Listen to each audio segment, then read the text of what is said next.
To Scholar Magic, just getting live here in T-minus 0 seconds. Thanks for joining me today. Appreciate y'all. Just gonna pop this sucker open, and we are totally live. Just needs a moment here, I think, on my end, so I can see the chat. There you go.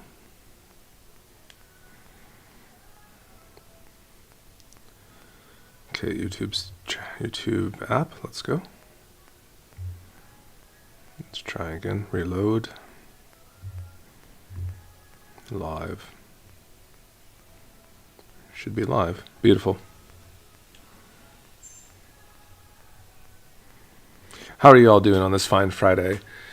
Today we are going to be building Teval the Balanced Scale, and I'm so excited to bring you this one today.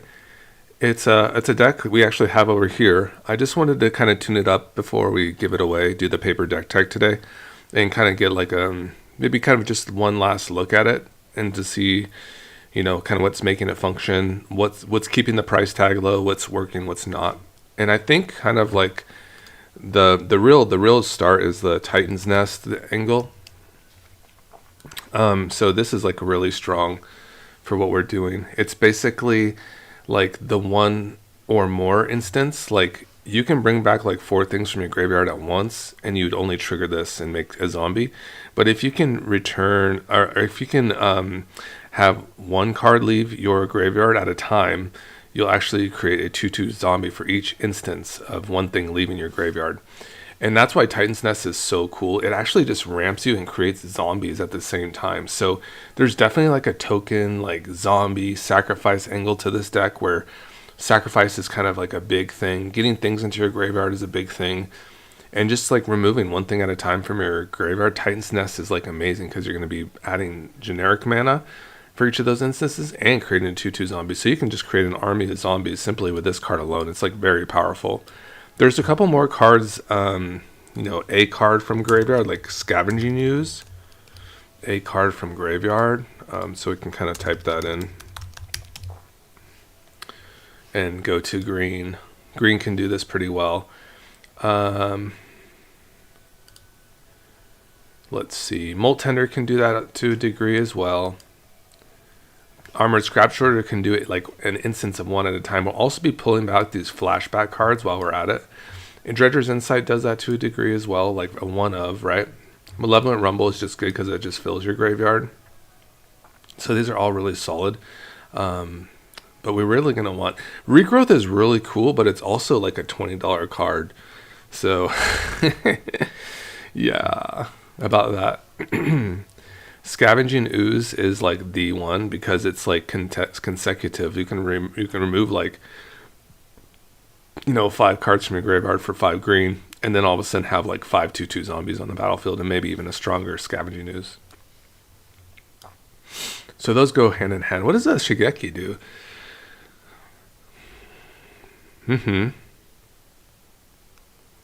Little graveyard, little building there, isn't it? Huh. Return X target non-legendary cards from a graveyard to your hand. Interesting.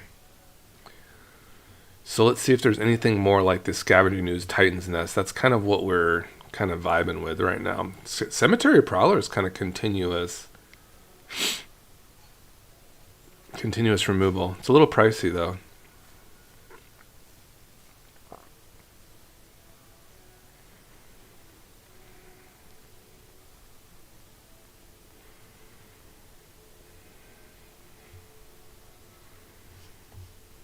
Balliget Recovery is a couple dollars, but I'll probably include it in this deck just because I'm feeling a little spicy for you guys today. Like I said, you'll be eligible for the deck giveaway just by commenting on the paper deck tech, and I'll also link the gameplay video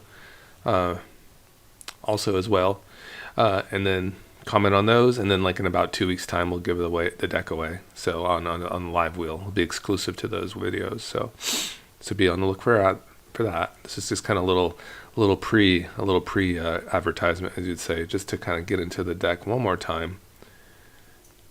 So this is kind of continual, right? Exile this card from a graveyard, okay.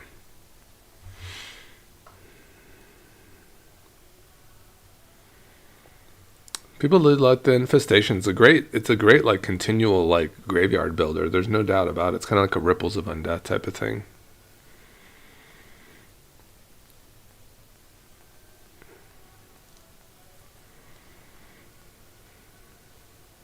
Whenever one or more creatures are put into your graveyard from anywhere during your turn, create a 1/1 green. Yeah, that's a good one for us. Let's get the.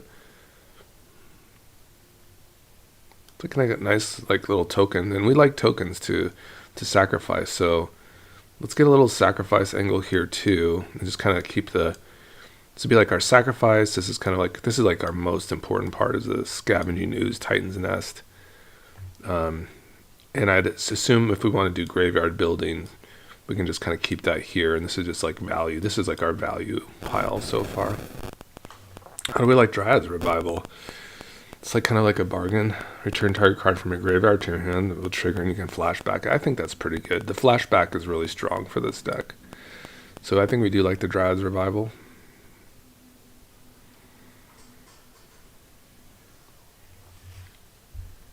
Oh shit. You know what I noticed is that there's no marina being shown. Good thing I'm watching this live. What a disaster. Hold on guys. Let me get my OBS here. I wonder... Let's see, it should be my screen capture, right? I think that should fix it. Let's try now. I was on like a mode for doing some card. Hey, what's up? Thanks for. I'm just trying to see if I can fix my OBS here because I'm noticing that I'm not showing the game. I think it's working now. It is, but now I'm not there. 1 second. Oh, Lord Blake.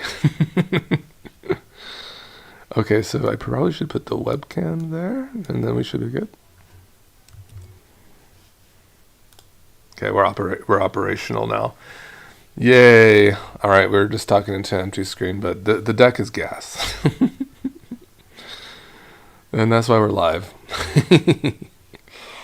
All right, so we are favoring flashback cards for this deck. Please, if you have any input and you want to see any cards go into this deck, basically the two most important cards so far are like the Scavenging Ooze and the Titan's Nest, because you're just removing a single card at a time from your graveyard and you're triggering Teval by creating the 2/2 black zombies because it's one or more. So we're kind of maximizing on the one of instance.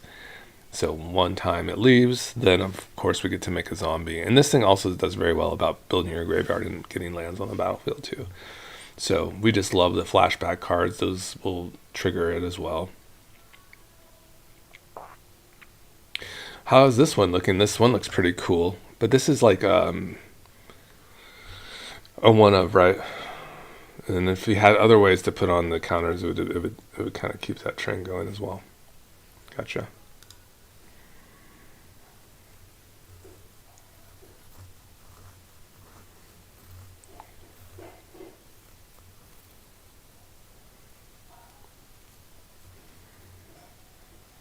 Reveal the top 4 cards of your library. You may put a creature card and a loan card. So these are just like kind of return permanents for... We're kind of looking for more repeatable ways to do it. And so far I've just kind of seen like, you know, one of, right? One of times. 6 is kind of the shizzle for this deck, I'm pretty sure. But let's check out the other ones real quick.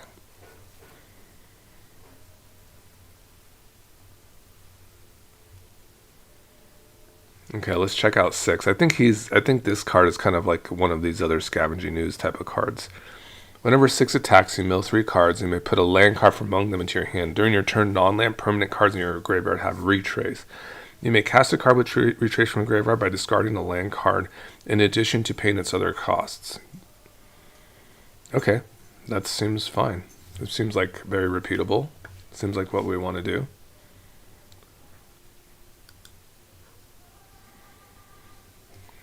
And I always was kind of looking at Ren too. I don't know if it's for us, but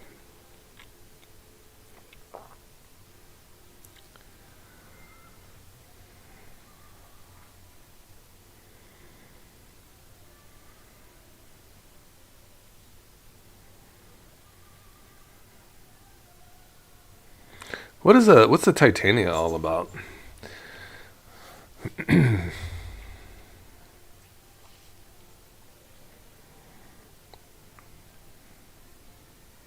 Mm-hmm. Nice. It's pretty cool.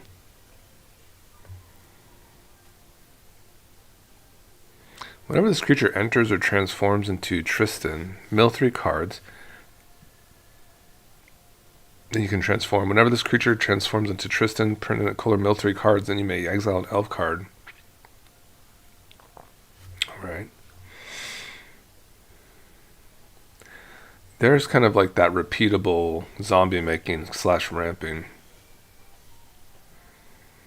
I do not have this card. Actually, I might have it. I think I did pick it up at the LGS.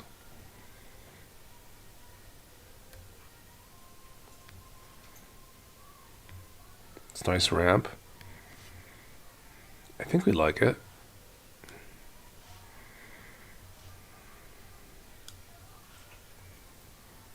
This is kind of like a one of, right, for the -2. Otherwise, you're just going to go for that -7. If you go to the -7, you're really juicing your Teval.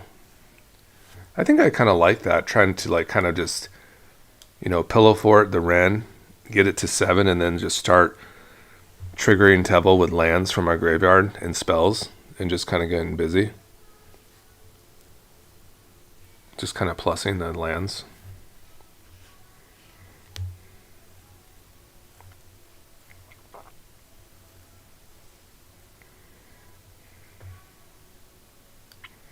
So this is probably going to be like your most powerful kind of your options for Teval is like a card from a graveyard when you're like kind of looking at this. And green has like a lot of like this power, like, and probably like I said, the Scavenging Ooze, just one of, pay a green, remove a card from your graveyard, and make a zombie. It's kind of just easy money, and there's definitely like a very easy like from a graveyard and then moving to sacrifice with your black, because you're going to be making so many tokens to sacrifice with. Blossoming Tortoise is kind of a pricey card, but I think it kind of fits the deck pretty well.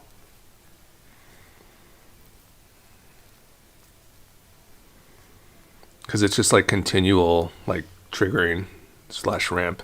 This and Ice Till, it's like a cheaper Ice Till Explorer option. Ice Till would be very good for this deck. It'd be exceptional. It's just also like like a $20 card, and I don't know if I have that in my wallet for you guys, like to just give away these kind of $20 things at all times. But it'd definitely be an upgrade, and we can play the Blossoming Tortoise in lieu of that. Maybe when we can be a bigger channel, we can start not really holding back on our includes.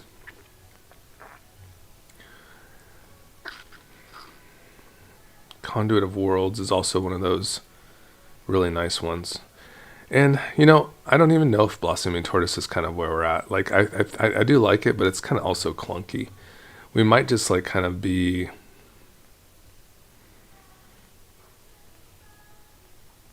What about the Head Shredder? That's kind of an interesting one. Graveyard from Library. We do kind of do quite a lot of bit of milling, too, in this deck, don't we? We do. Even Teval like kind of enables that. So that's probably the real juice right there, the Head Shredder. Ice Till is sweet. It's just $1 million. Timeless Witness also has flashback or an Eternalize, like the Fanatic. But we'll have a Fanatic in the deck as well. So when this creature enters, return target card from a graveyard to your hand. That's nice, isn't it? It's a nice creature there. Has like a little Eternalize effect. You could like basically like be like sifting cards away with the Titan's Nest and then pay off like your Eternalize cost. And then like bring something back from the graveyard again. It's like more juicy.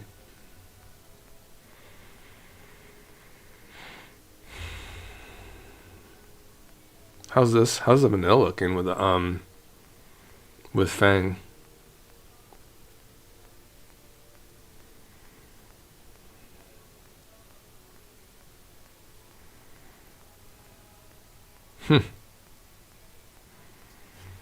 Let's check out Fang in a second. Let's just bring her over here just real quick. Be fun to like kind of suit these up. They're probably not good enough though.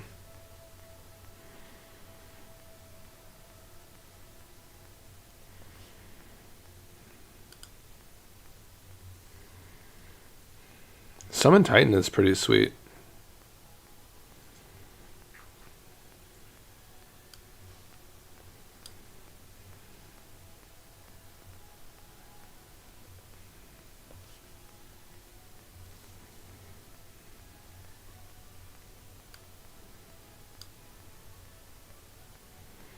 Lumra.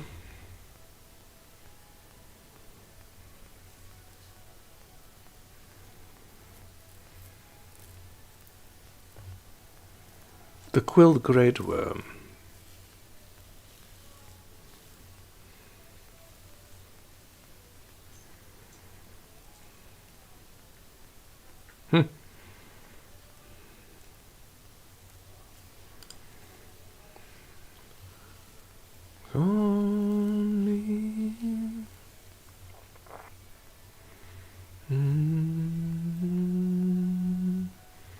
It's a pretty cool card, huh?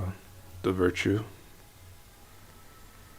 It's pretty affordable too. It's kind of like actually a pretty cool card. It's tap a basic land for mana. We'll have a pretty decent amount of basic lands in like a budgie deck. So we could probably go for the Virtue. As long as it's not like $1 million. Let's just check out the Virtuous Strength.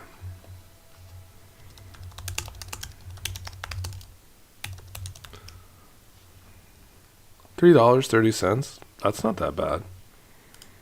Let's do it, because that's a good ultimatum hit too. We'll definitely have an ultimatum end here. What's the Walk-in Closet do? Oh, a Crucible effect. You may play lands from your graveyard? That's fantastic.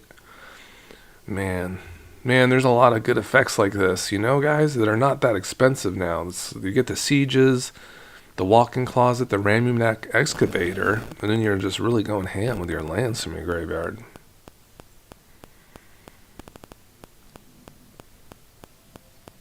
Oh, it's just free real estate.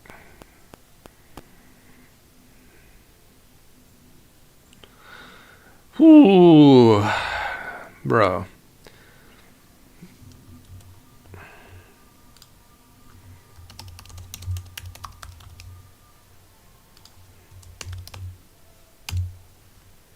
$7. Damn. But that does remind me. I mean, there is the Siege, so that one's not that bad. Hold on, we'll come back. We're definitely gonna get a Deathrite Shaman. That's like kind of nice, repeatable. You know, exile a card from a graveyard, mana dork type of thing. You can hit your own graveyard and make a zombie.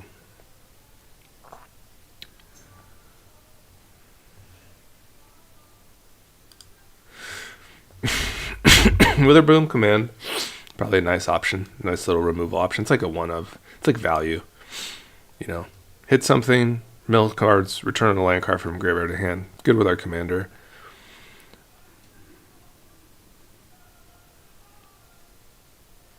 These are like one of things.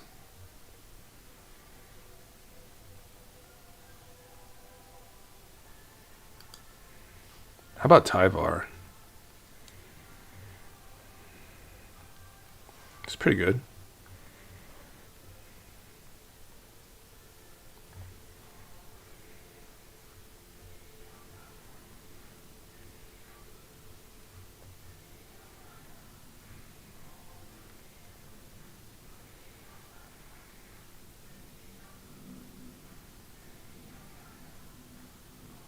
This is pretty cool, the Kaga. Man, I kind of wish I had the enter ability there too. Ooh, Polukranos. Oh man, these Golgari cards are super sick.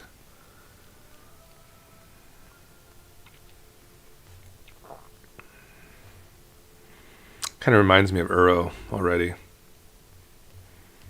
Uro's good in this deck.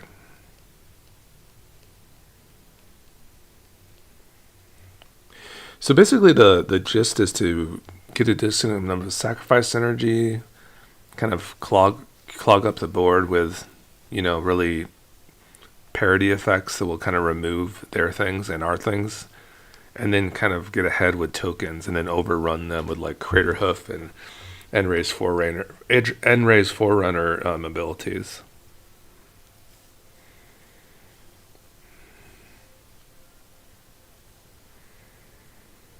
But like Deep Analysis works really well in this deck. Like anything with like a flashback cost is amazing.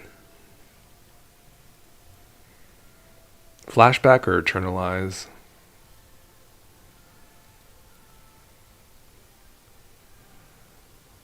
Uh-huh.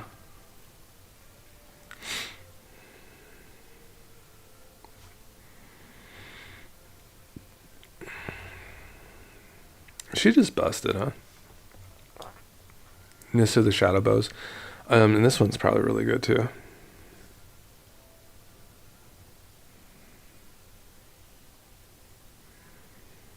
Mm-hmm. 12 on 1 counters. Oh, Lord have mercy. I'm not messing around, guys. It doesn't have that repeatable effect. It just has that, like, I'm Pelucranos and I'm just like, I'm fighting everything. Oh, Lord.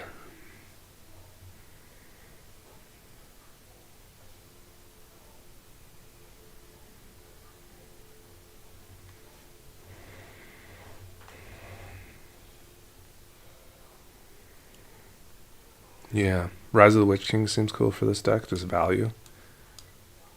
I'm loving these. Diagraph Rebirth for sure is really busted, guys. This card is like definitely like a rare uncommon, because things just will simply die and you're just going to get value.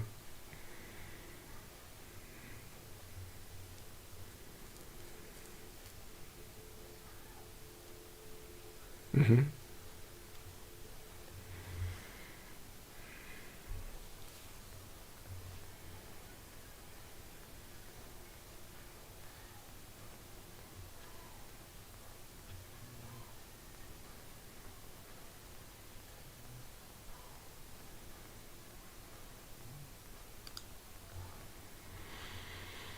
How's the Get Rog looking?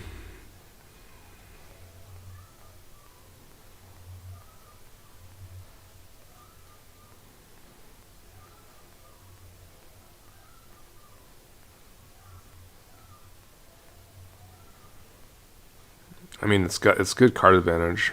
It's just value, right?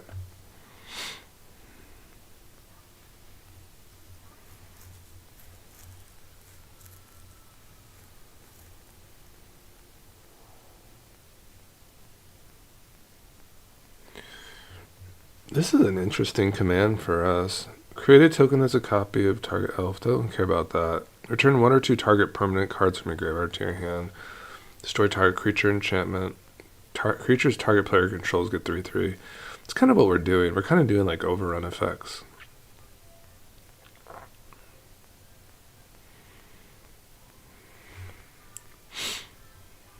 But I do prefer creatures, I think, for this deck, just because the graveyard gets a little healthier with the creatures.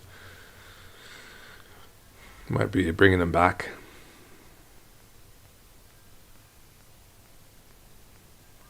Mm-hmm.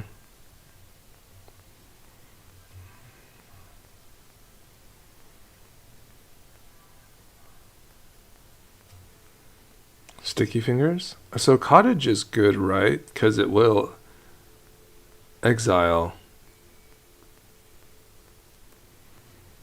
So that's good. And I also like the black-blue land because it mills your graveyard and gets you really juicy. You really want to build your graveyard. So now we're the Siege. I'd like the Siege because it's basically a Crucible Worlds effect, probably for like $2. So I think that's a pretty good one. And we can actually build our own graveyard. So it actually has a really nice effect for us. Kind of can choose what I want. Do I want to start milling myself if I have some nice instants or sorceries in my hand, or do I want to like start playing lands? It's probably going to be mostly lands though for us.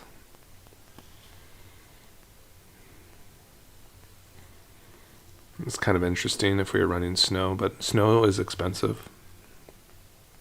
Like I said, we are giving away this deck.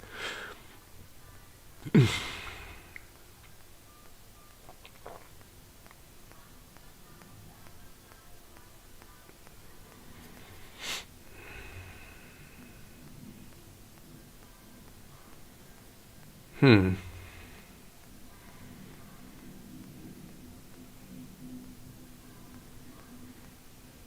It's really interesting. But that's from Exile, so.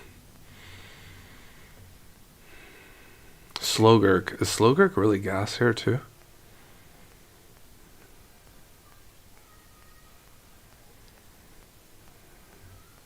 Okay.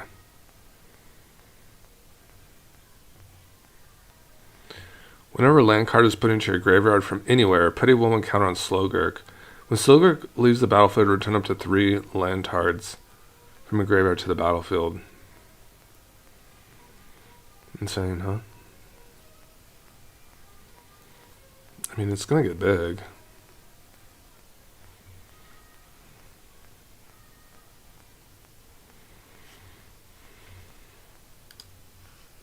There's Uro. We'd love that. That's like a nice escape card for us for sure. Don't think we want the frog. So like a one of here. Tamio is also an interesting planeswalker. Because it will kind of remove a card from your graveyard and trigger a zombie. Bonnie Pal is just really interesting. Just card advantage and a big creature.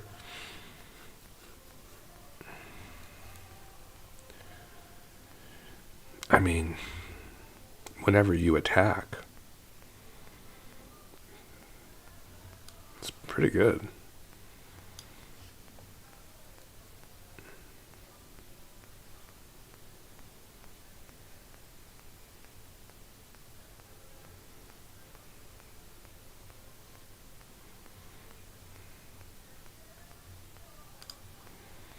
Awaken the Honored Dead is a nice one. Destroy an online permanent, you mill 3, then you discard a card, return target creature land. Kind of does a thing. Karoo Goldkeeper is if you have these one of instances, like where you start to remove things like a Titan's Nest, this thing just pops the hell off. So it kind of gets a lot better when it has to have a lot of support. You know, it has to have like the Titan's Nest. These all go hand in hand. Even Teval, the 5-mana Teval will help this out. Where is he at? There he is. She is very good too. Whenever you cast a spell, you lose life equal to its mana value, but spells you cost have delve, so it goes hand in hand with the 4-mana Tevel. It's a very good complement. They can be interchanged. I do like the 4-mana one because it's just a little bit more value. But this one is really nice too because you're just basically removing a card or 2 or 3 at a time as you're delving. You're going to lose some life, but you're also just having like, an instance of a card being removed or 2. It will trigger once and give you a zombie in those instances. So in this manner, you're probably just going to like, maybe remove 1 card as you cast a spell from your graveyard. And on your next cast, you just remove 1 card from your graveyard. You can delve, you can delve a little bit here and there incrementally, as you would say. And that was it. So that was from the graveyard. So this is like a really good base so far. This is kind of where you want to be. Yeah, this is kind of the nice little action here. And then it's pretty easy from here. You want to get like your ultimatum for sure. And your ultimatum like is looking pretty solid now because you could get like a virtuous strength. You could get a disciple of Frellies. As like a big, these big like monocolored spells, you can get a Crater Hoof. And these are all very good because you're going to be creating so many zombies. You're going to be having like 6 or 7 zombies on the battlefield. So you're just going to be able to overrun the opponent and end raise Forerunners. So those are nice ones for sure. You could even get a Breach the Multiverse, which would be a very cool top end card too.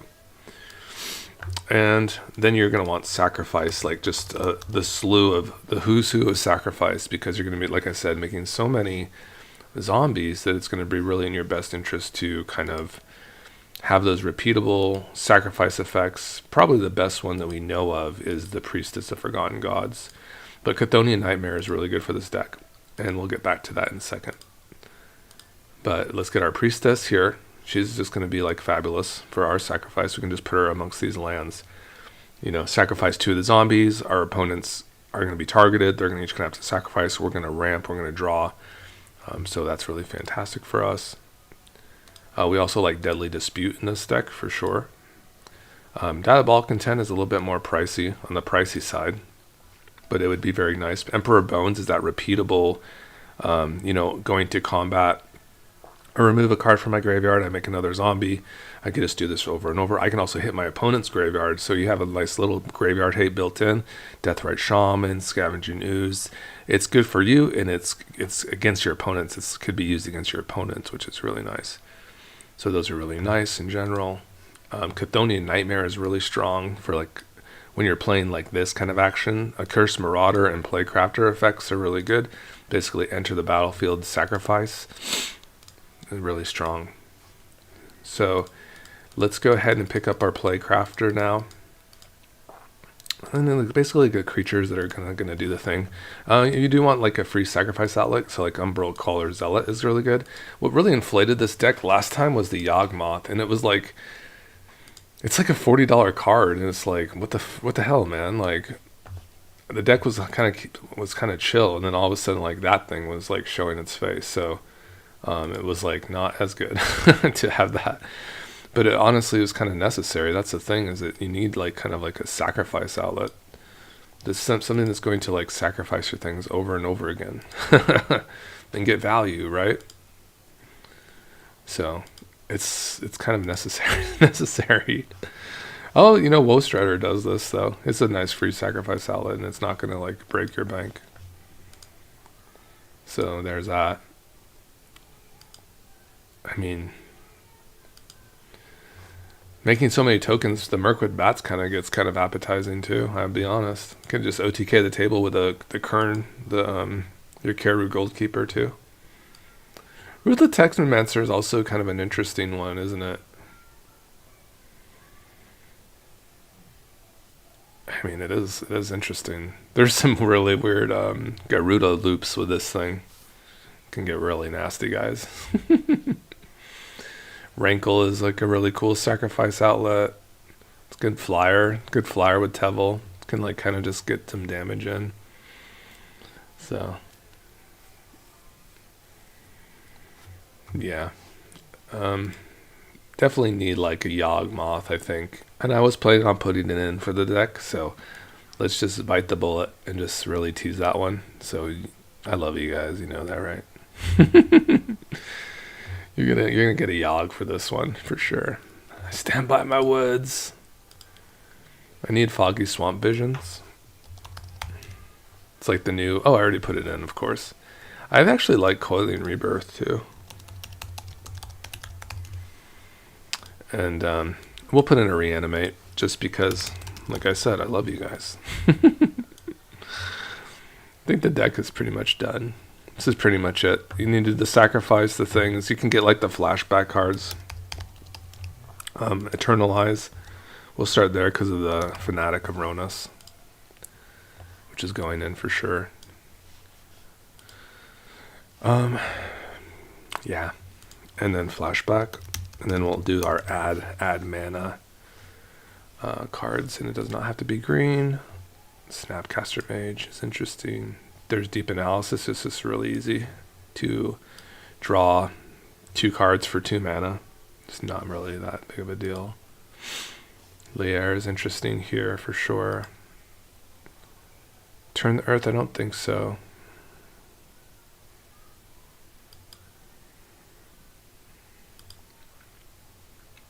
Siphon Insight is kind of interesting. How about Storm the Festival?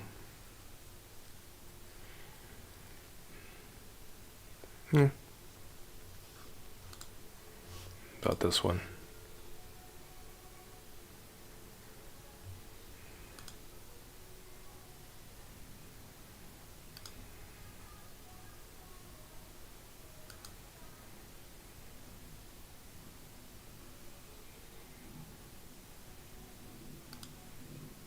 All right, let's go build our graveyard now.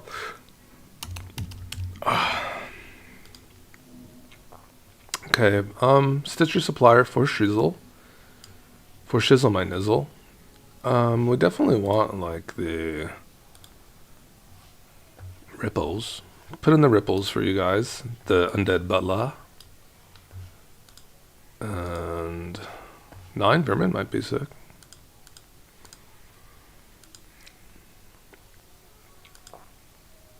It's probably just going to be like the mill cards. Timurit Calls the Dead is pretty cool. It's really good. Angel Suffering is always interesting. Overlord is like $1 million, unfortunately. Just want to build the graveyard, you know. Takanuma, I think I'll put that one in for you guys. You're welcome. Garuda. Kind of interesting for this deck. I'm not going to lie. Skull Prophet is pretty cool. Here's the Restless Reef. That's fantastic.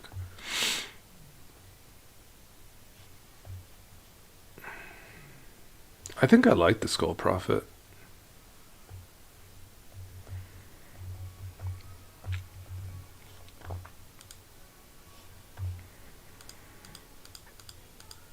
Do we like the Skull Prophet over like a Mire Triton?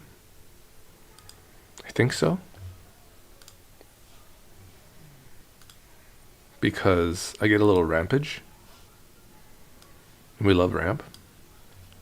Impossible mill. Also, I think get a Molt Tender too.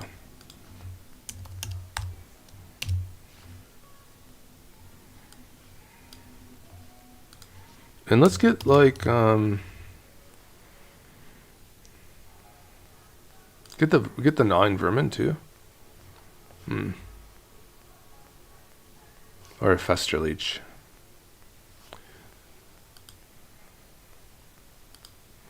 I don't think we have enough mill yet. I do like the Paramecia Colnix. Yeah, I do like that one a lot. It's very cool.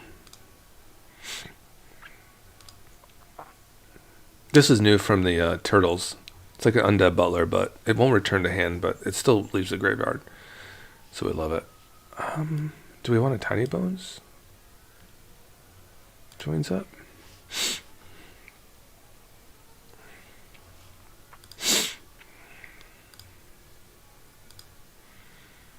Maybe an Egon. Let's get an Egon just so we have it. Because that actually will trigger... It will exile cards from our graveyard and trigger Teval. And it will be like repeatable, like a repeatable graveyard enabler too. Alright, friends. Let's add. And now let's get some mana dorks. We'll get the Mystic. And we'll pick up a Elf. I don't know about Utopia Sprawl. Don't know how often we'll be there. I like the Caryatid. And I think I'll pick up a Herd Heirloom too. Herd Heirloom.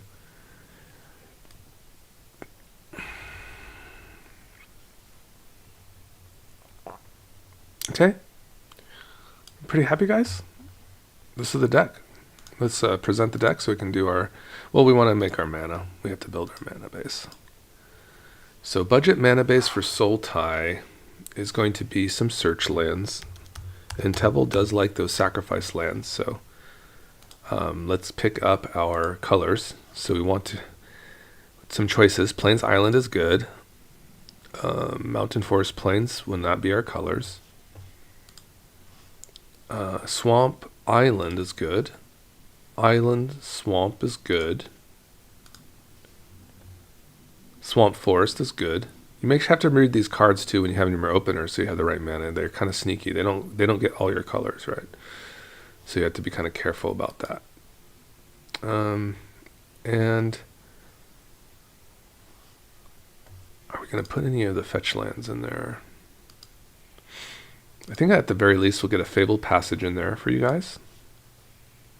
And we'll do a Evolving Wilds. Instead of the Herd Heirloom, do I want like a Rampant Growth? Probably. I think I'm going to pick that up real quick. But let's pick up a, just like an Evolving Wilds or the Escape Tunnel. Whatever is more Terramorphic Expanse, I have probably a good amount of those. So let's pick up that one. And let's pick up a Rampant Growth.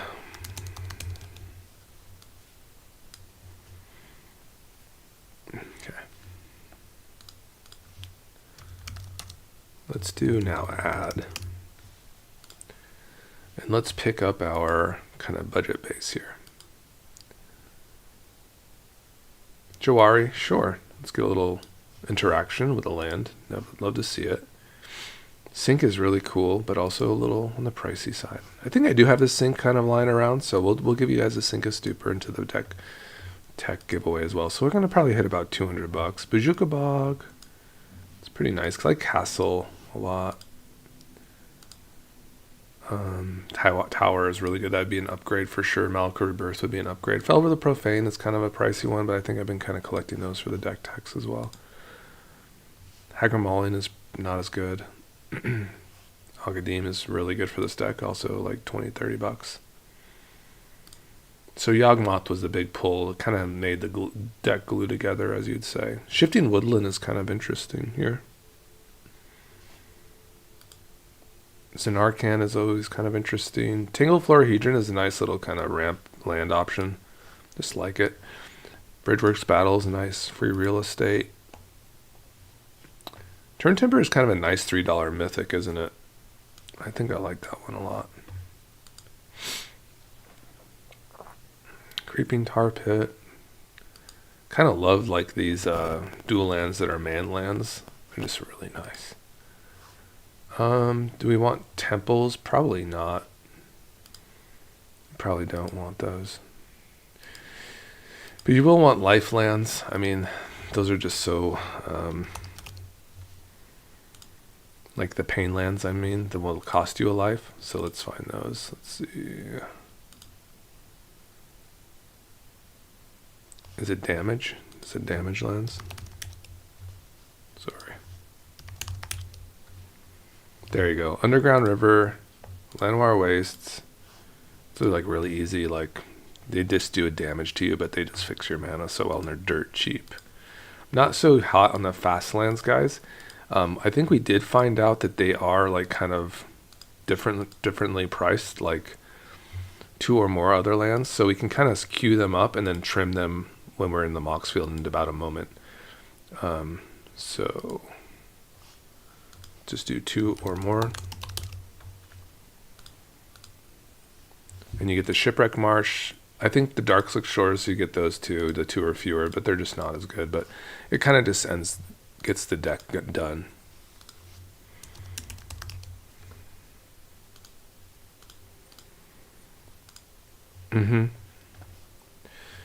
And let's put in like a little bit more fixing.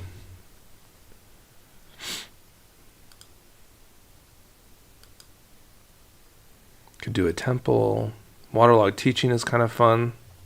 It's like a tap land, but it could also be like a spell. I think that's nice for our budget-minded action. The Snarls are kind of interesting too. I'm not going to lie. Vinestock. And a Zagoth Triome. That could be searched up with a Rampant Growth, right? Or no, Rampant Growth is just basic.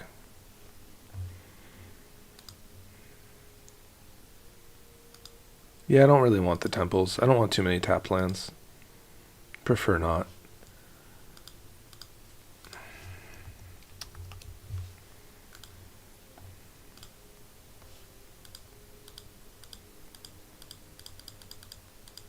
Yeah, not too much. Let's see. Craft this. Estuary. I'm seeing if there's any multi-face land cards for us here. Maybe even a man land like the Hive. It's kind of dangerous, but it will trigger us as well. Let's get one of those in there. Okay, now let's queue this one up.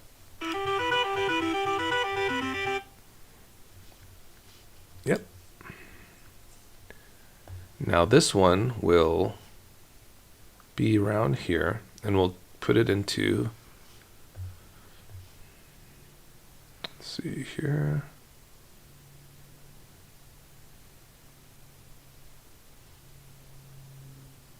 What did we call this one?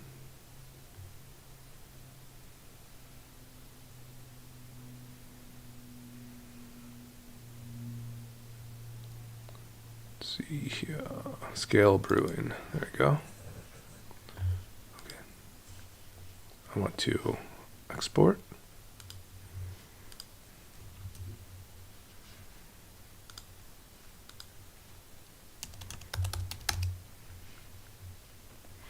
This will kind of give us our price tag here.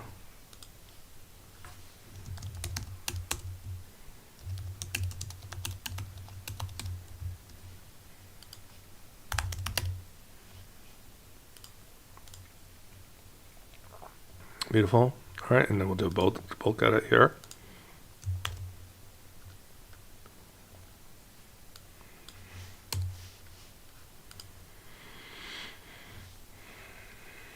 Okay, it says 220, but don't worry. We're going to be okay. So what's going to happen here is that some of these slow lands are going to be a little pricey. So Takanuma is $11, so we're going to leave that in there for you guys. I have a Takanuma for y'all, but we're not leaving a $7 Shipwreck Marsh. There's no way. There's no way. See, the Dreamroot Cascade, $1 slow land, much better. Deathclap Glade, $11 slow land, no thank you. For whatever reason, this slow land here, this Dreamroot Cascade is dirt cheap. It's $1. It's crazy. And then everything else is just like super cheap, right? And I think we're going to be all right. So now we just need to kind of trim this up a little bit.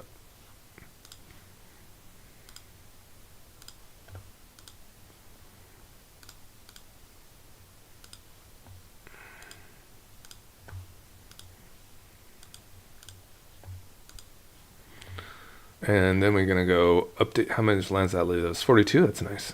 It's like a nice land count. And then we just update to the cheapest. And it's probably going to be like 150, I assume.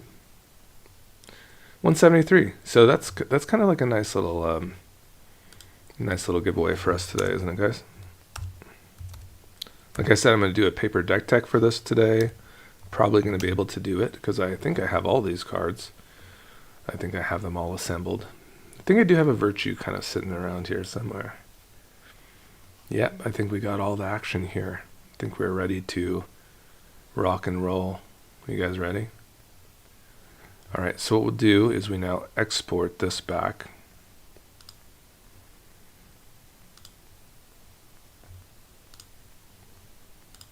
Okay, we're exported, copied from Oxfield.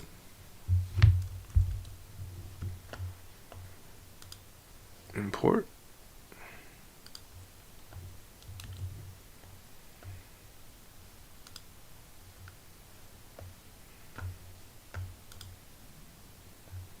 Let's try again for Arena.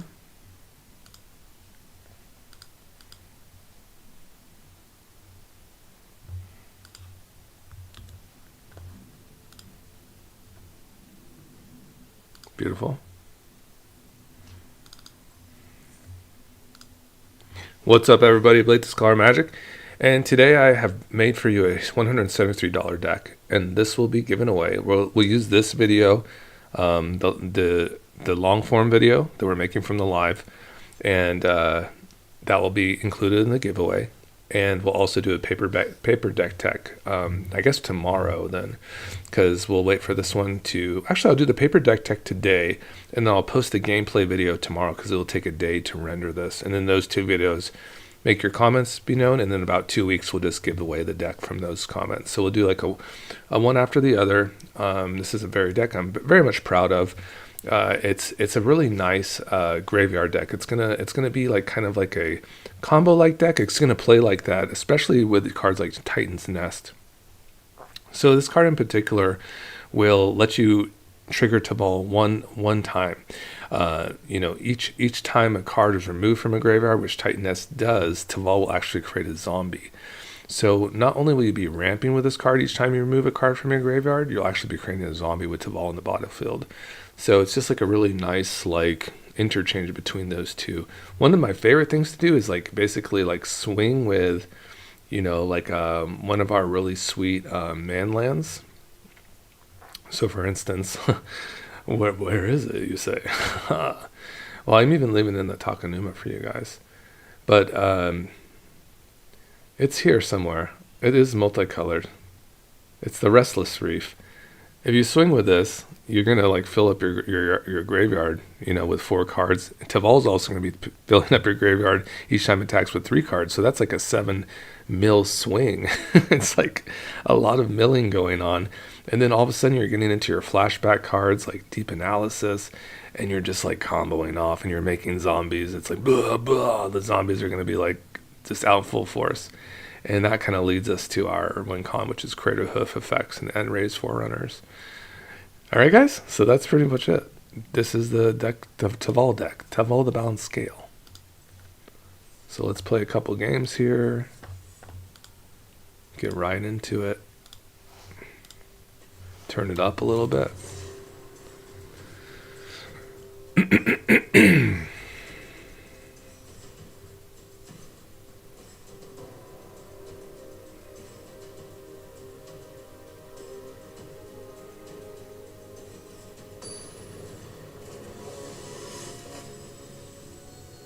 Chatterfang, the Squirrel General.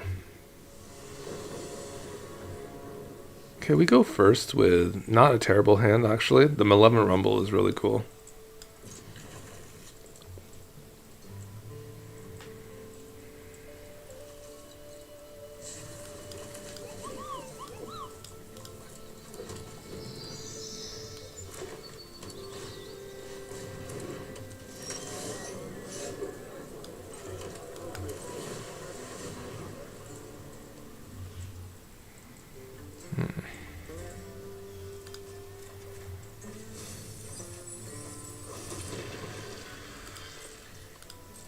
Okay, I think we'll do the recon next.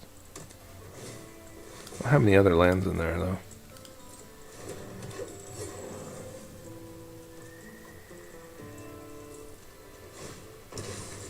Sure.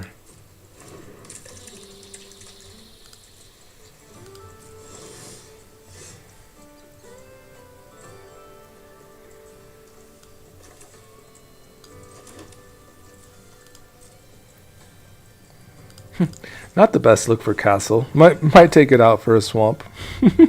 I would just like a swamp there for Teval, to be honest.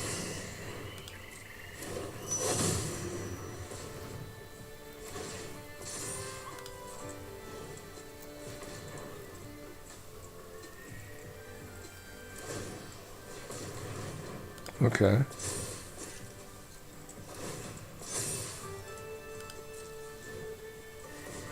Is that an infinite combo? That's pretty cool.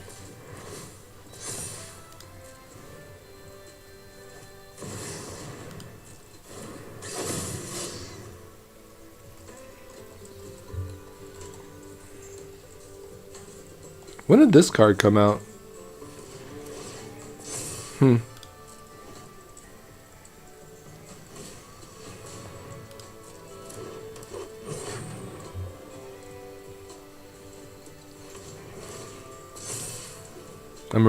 I'm really glad you could do that. So what else can you do with it?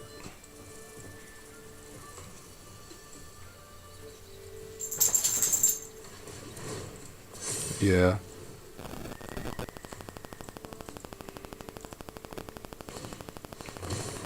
Sure. This makes... So is this infinite? They have all the pieces they need? Okay. Yeah. Mm-hmm.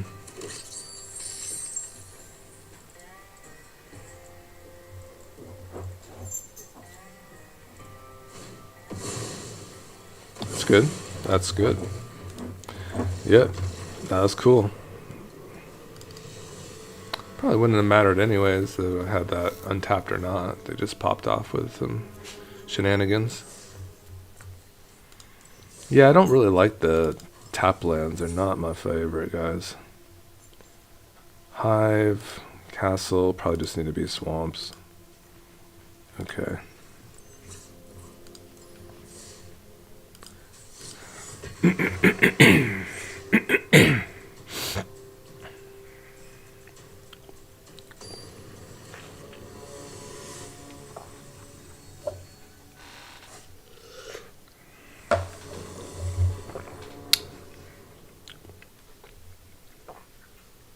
Very similar to the last hand. The mana is better though.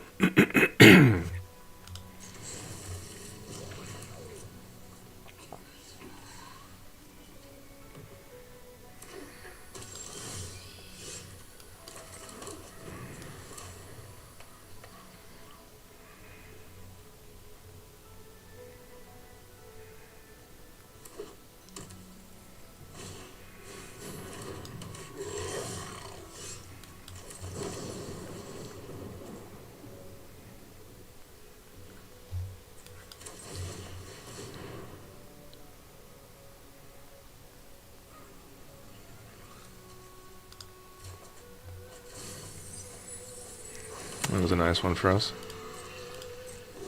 Here we have some options next turn. We could Uro, we could Teval. Lots of powerful cards here.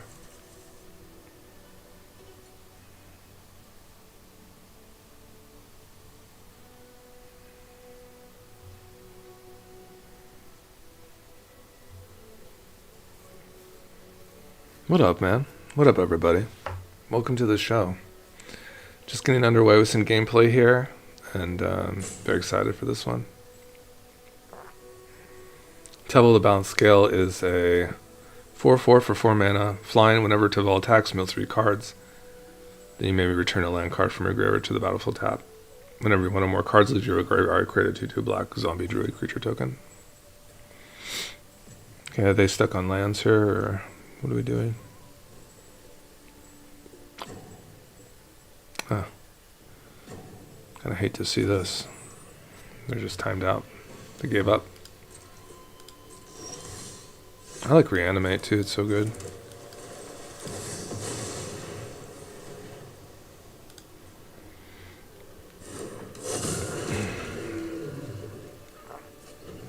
I think they're there. I think they just didn't have a land drop.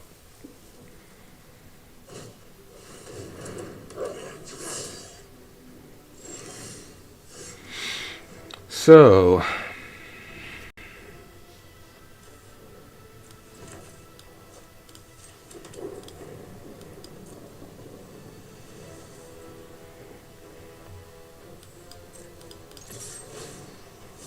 any creatures in there? Summon Titan is fantastic. Popping off. Get a Swampy here. Do is we'll reanimate the Titan here. Get more cards in there.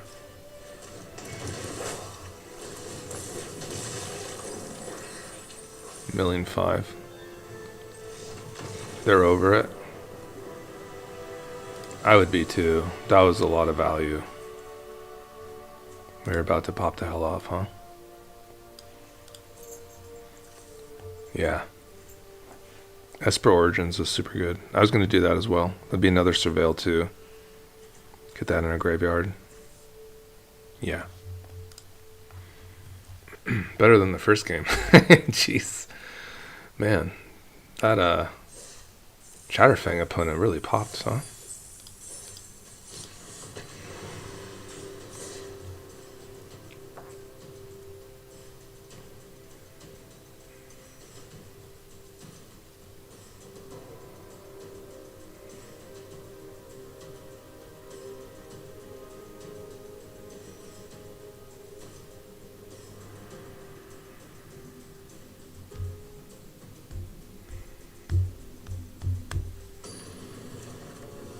Definitely need to start putting more like timestamps in my videos too.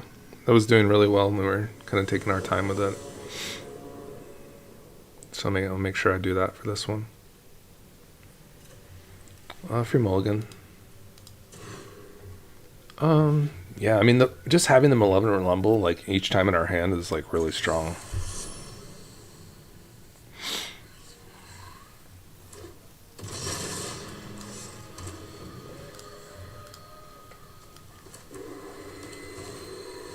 Fanatic. Don't have a way to deal with the Fanatic, do we? Ooh, Accursed Marauder is really nice. I could, like, do the Accursed Marauder thing, and then I could reanimate it, too.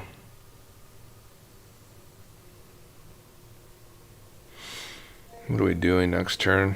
I guess we're going to return this to our hand. And just reanimate the Marauder. This is a high buy, for sure. Super annoying. Just didn't really have the mana. I didn't have the black mon for the double, you know? If that was a black mana, I could have... No, I still couldn't have done it. I couldn't have done both. If I had black mana in my hand, I could have played the Marauder and killed both of these.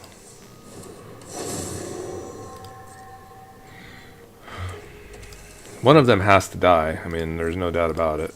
They're just probably going to let the high buy die, though.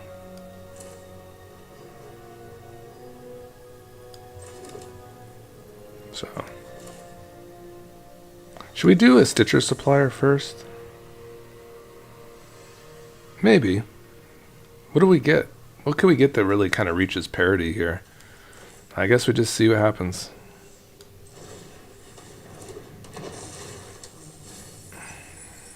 Titan's Nest is good, but this is not the one we wanted.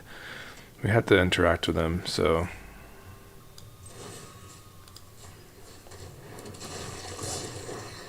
It's going to be this.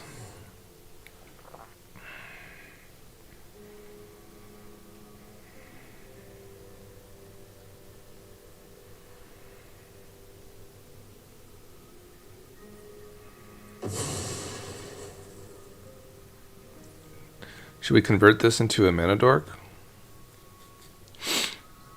Maybe.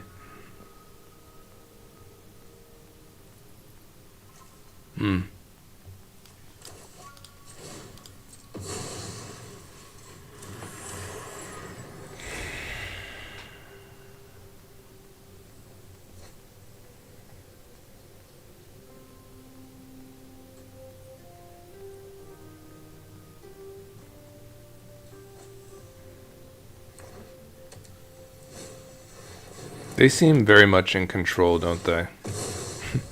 They really do. They feel like very powerful. Don't really have a way to deal with these.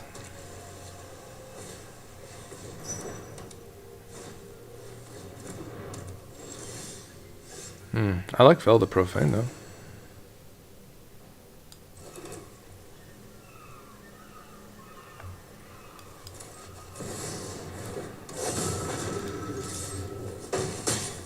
Okay, I need Teval to start producing like we did that last game. Then maybe we'll have a chance. Maybe. I don't not have a reanimate for a Summon Titan though.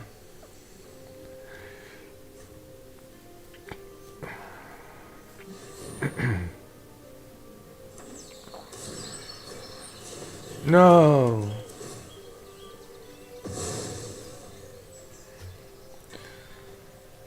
No.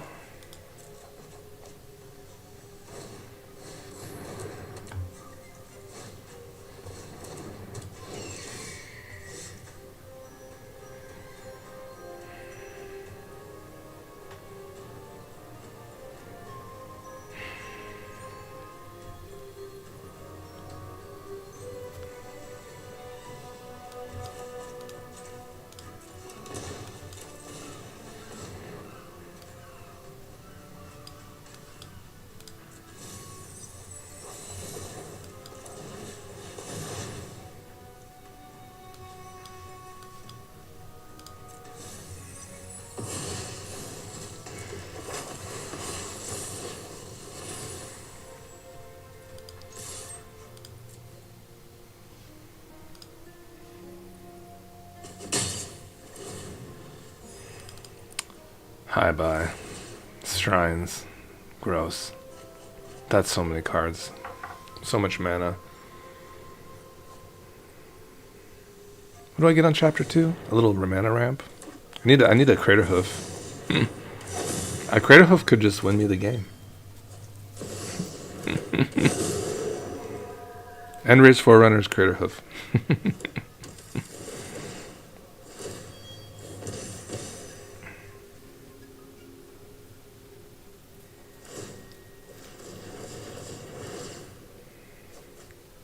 Ugh. Can you stop, please? Oh shit.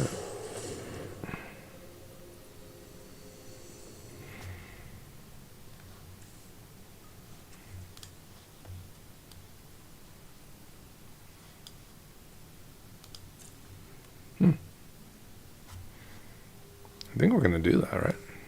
I have a couple basics. I have like one basic. I don't know if this is very good, manga deck. Yeah, we're gonna have to move that one out. It's probably this, right?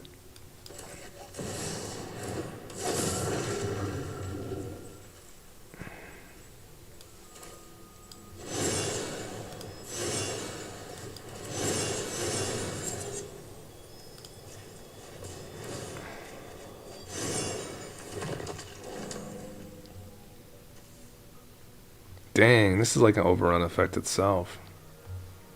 No tax. Dang, man.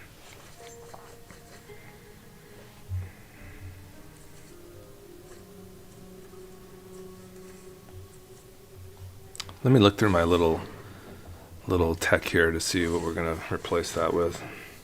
Dark Ritual is good. Yeah, we can get a Dark Ritual.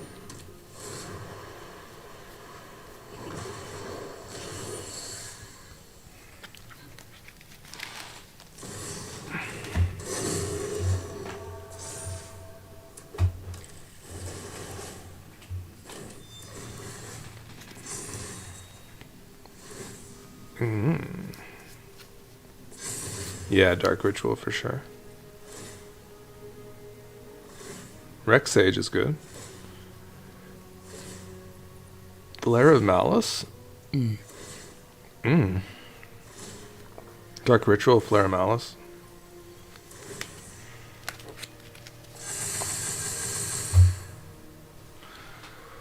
Did we lose yet? That's a 10-11 bird. Holy shit.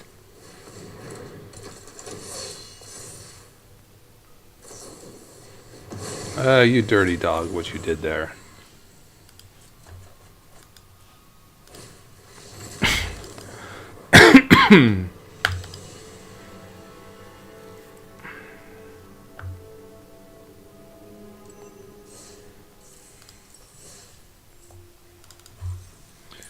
Let's check out Flare of Malice. Is it non-token creature? Huh? Do I not have it? Oh. It is non-token, so maybe that's not the one.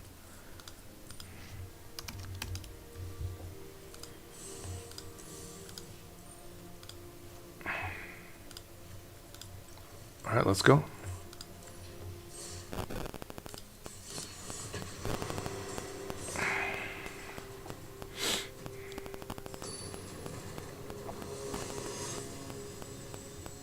Queen Kyla Ben Krug. Appa goes first. We got the juicy stuff here. Just need like a green source, but we'll get there.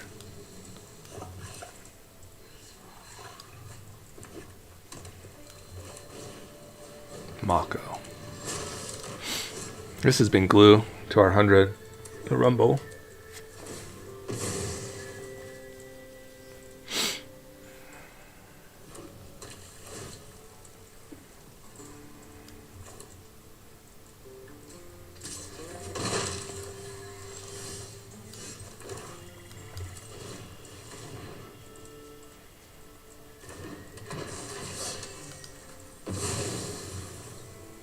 I love the Timuret Chthonian Nightmare stuff. It's so disgusting.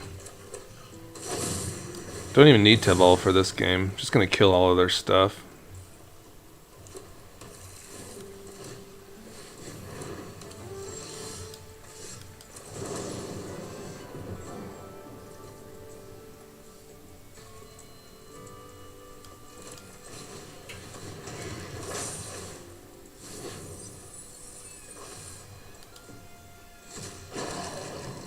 It's fine. It's fine. We'll start making zombies.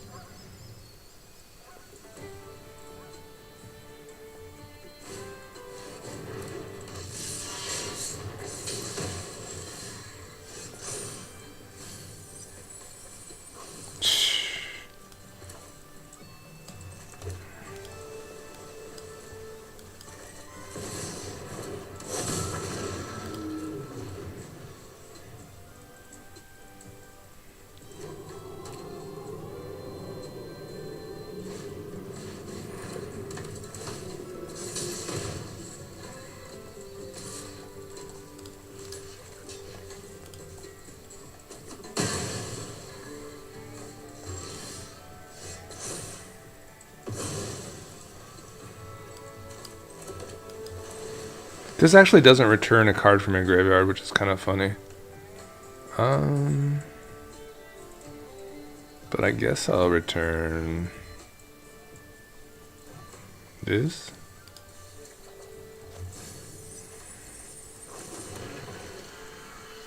It is kind of funny, isn't it?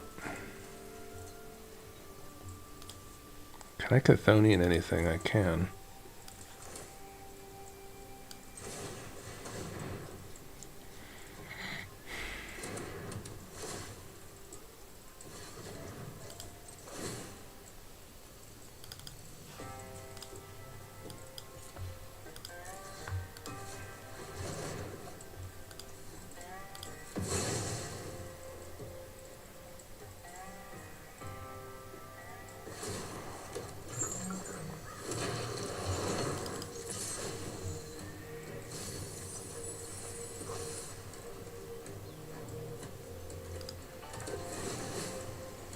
Gain a little bit of life. Looks like we need a forest here.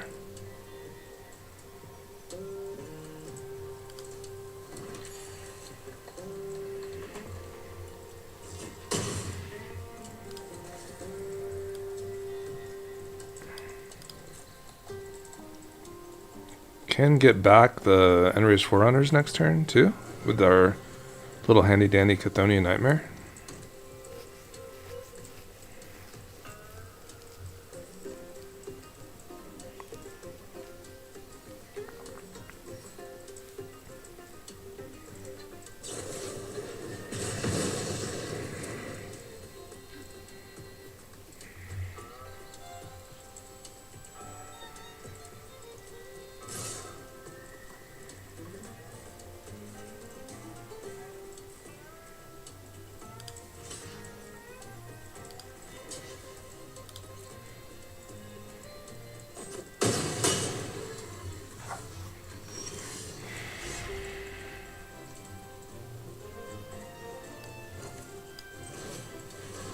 I guess I could have attacked with it first. Let's go like this, though.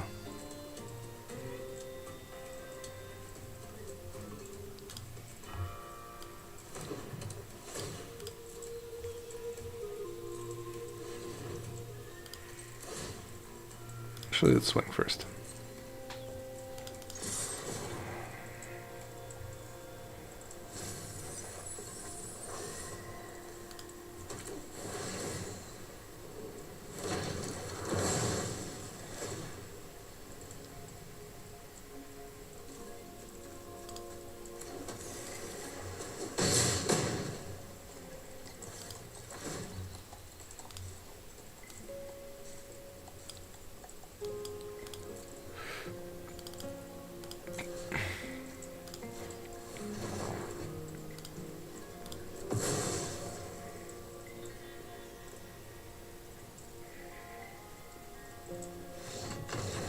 They didn't like it.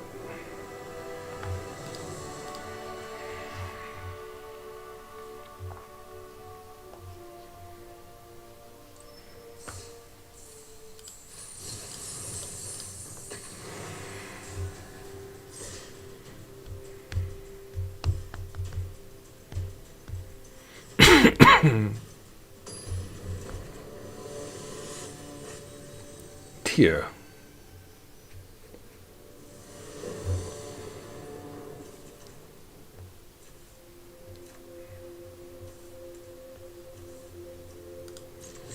Island Forest.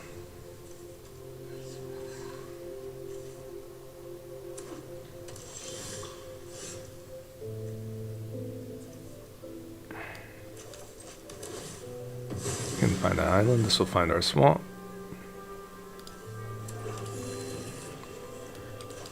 Probably go with a carotid first.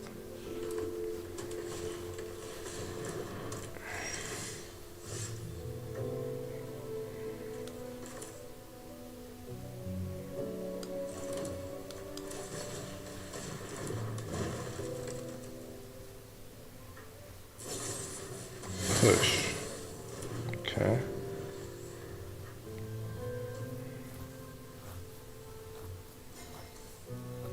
This prophet is so weak against their stuff.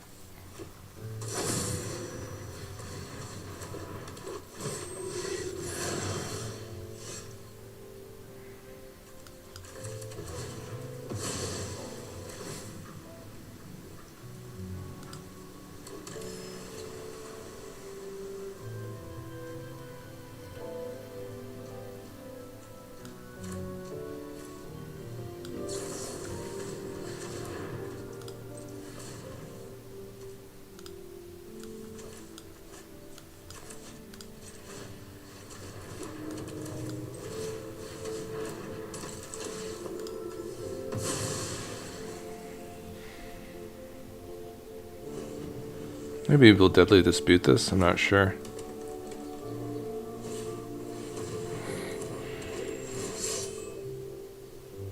Dang, top 7?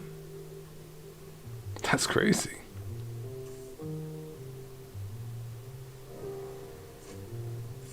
Oracle.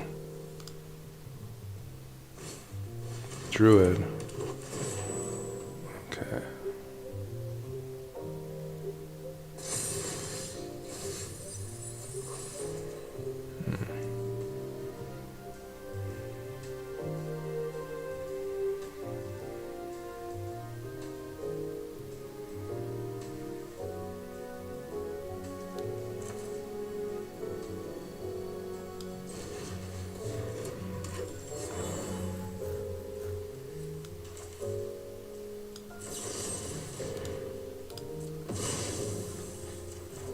I was trying to hit land. Sag, no land drop. Hate to see it.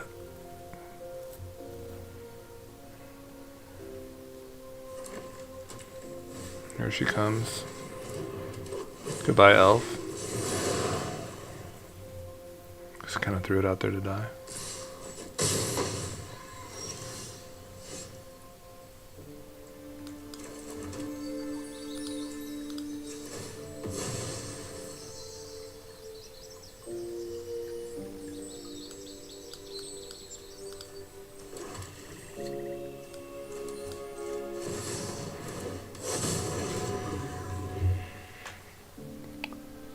How many elves can I put on the battlefield here?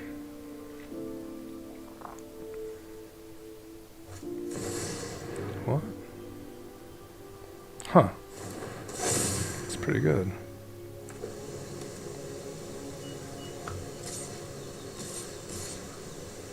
Trample too, Jesus.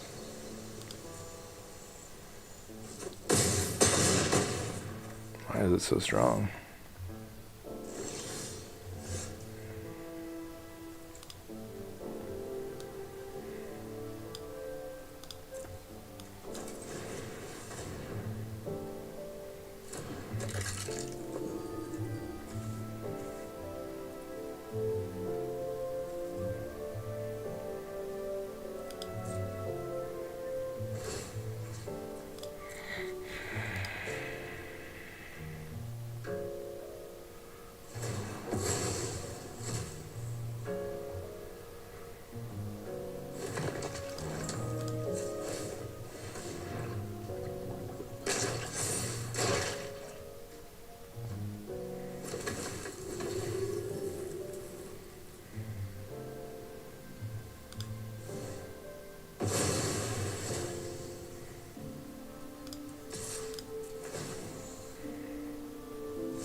I don't think we're dead yet.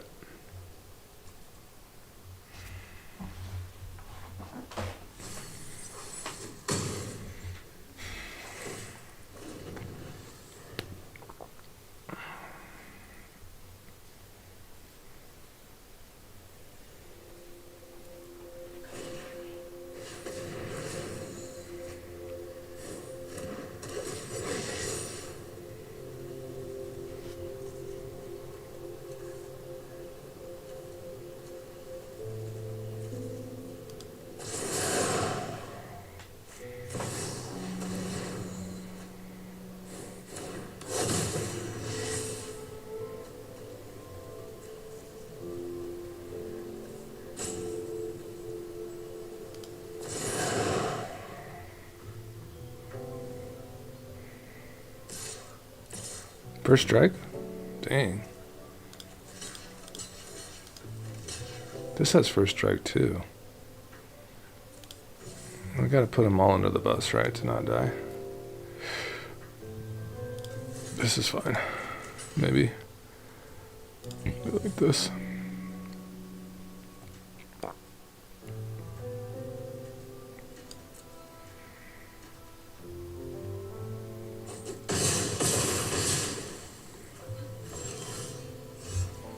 Can we go to 1? Let's get a bat out there.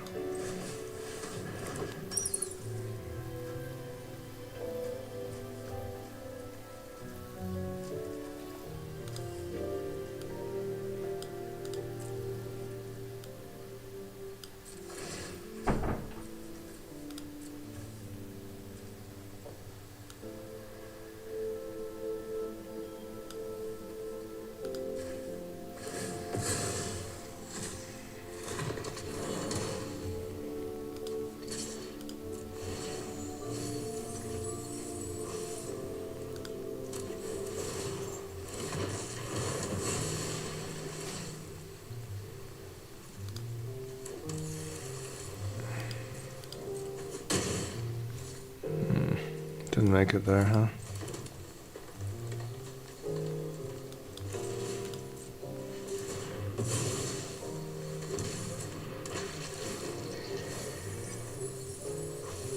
Had a little bit of too much of this, you know?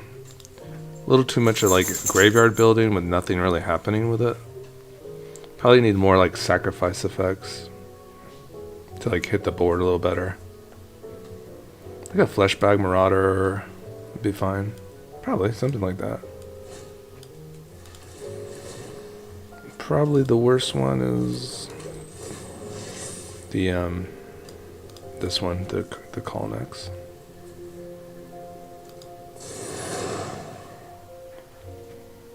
We're dead anyway, so.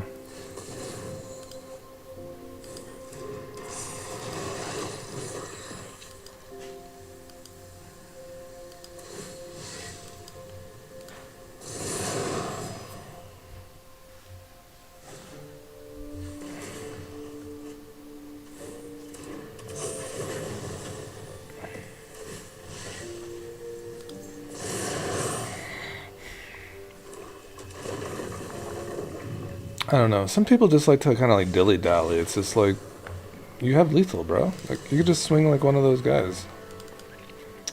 I don't know.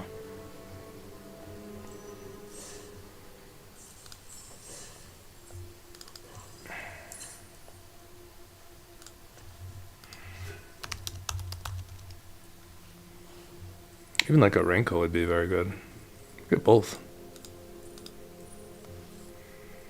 I don't think I even need the Butler.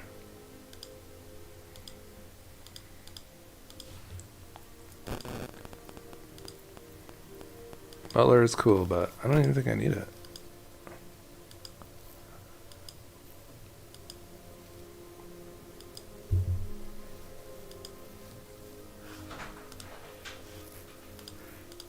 There's a Marauder. Pick up Rankle, we'll be set.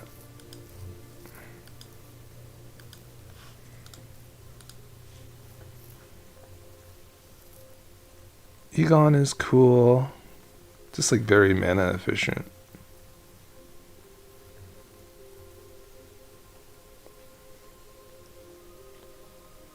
think I like Zealot. You know what I was using these for? Were like aristocrat type effects, though. And I don't know if we even are doing that anymore.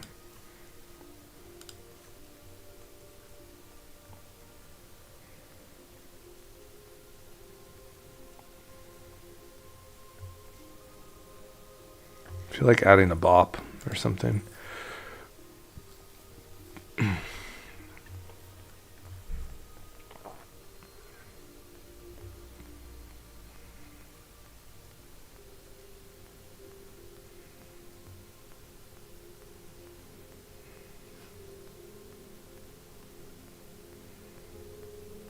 Mm-hmm.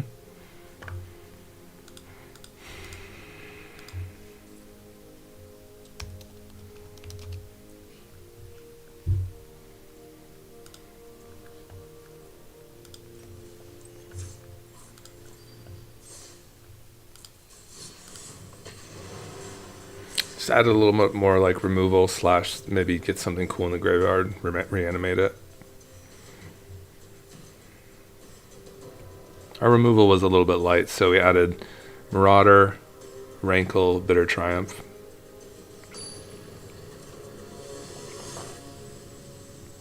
We were building the graveyard like a champion already.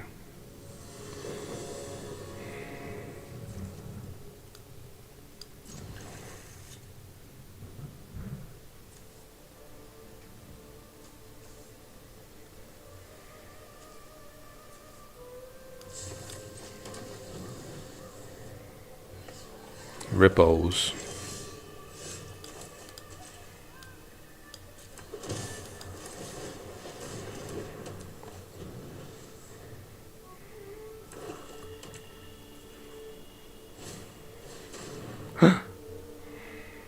Don't do that.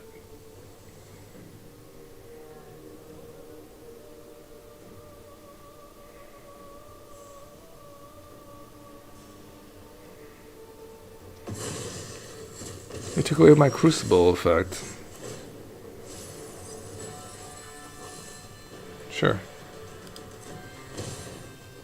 We'll get the Titan's Nest back. So busted, dude.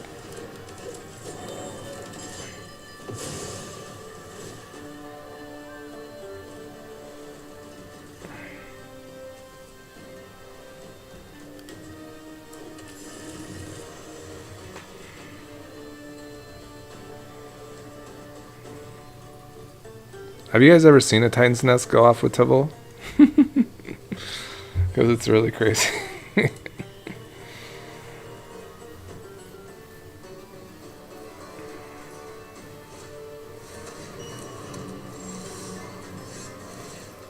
I won't be paying for this unless it's an untapped land, and none of those are, so I'm good. I'll be declining this.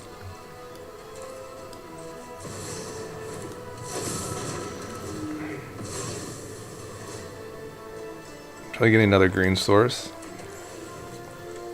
Dude, Teval the Arbiter of Virtue. So good, dude. Holy shit.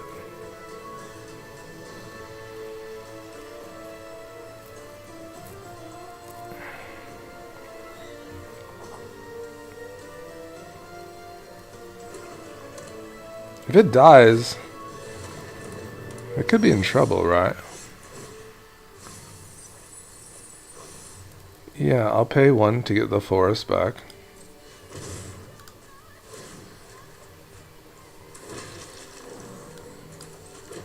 Now the Titan's Nest can really pop, so... It still wants to, like, not let me utilize... So that would not give me the black mana I need. I should have played out my Takenuma.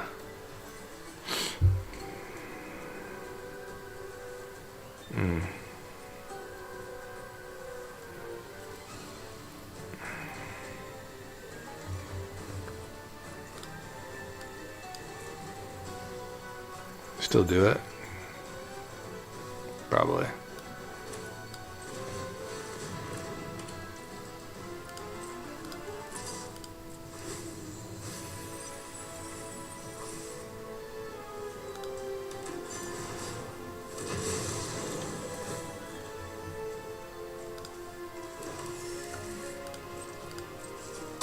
Wonder if they just win somehow off of this. I mean, we can go pretty crazy. We could actually do the Esper Origins, so this is not a complete fail. And start kind of removing these things.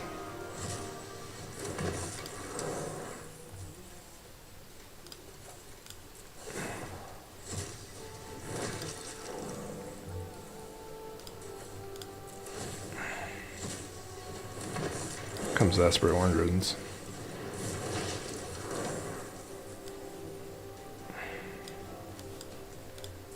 And I think I'll just, like, you know,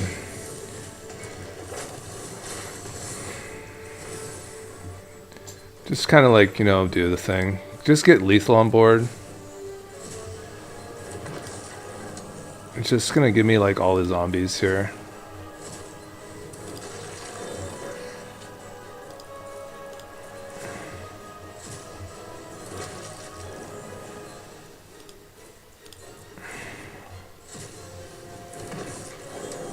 And I'll get one more.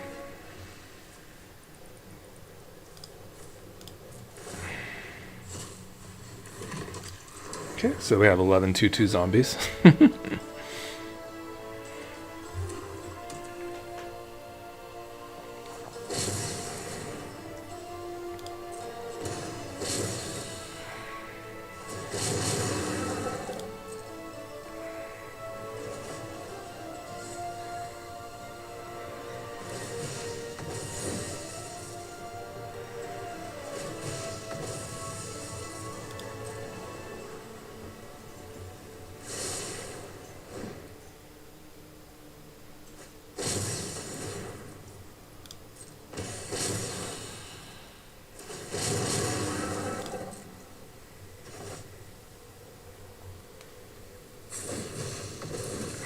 If I played the Takanuma, I would have had a really nasty dragon. And been really doing some really terrible things to them, I think.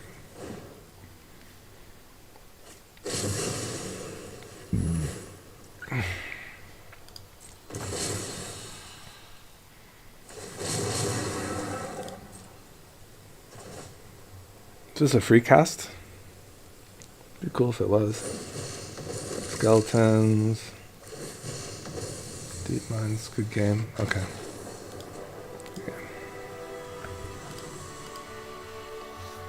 So we did the right thing for maximizing out. We got lucky with the Esper Origins. We probably should have just maxed out anyways the zombies for the win.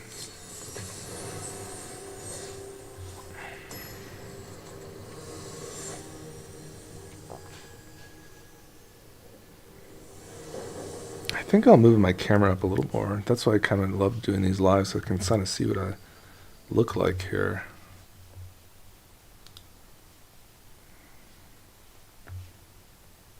The OBS system. Move ourselves up slightly.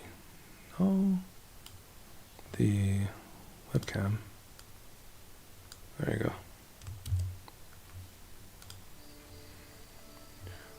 Free mulligan. Keep 7.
Boots are good.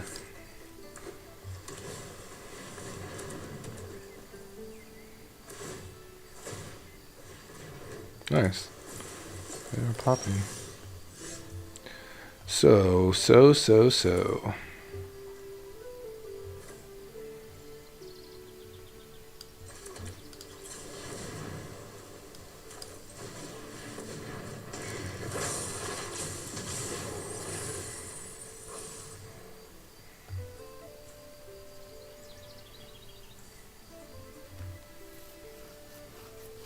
Anything good in there? Wool Strider.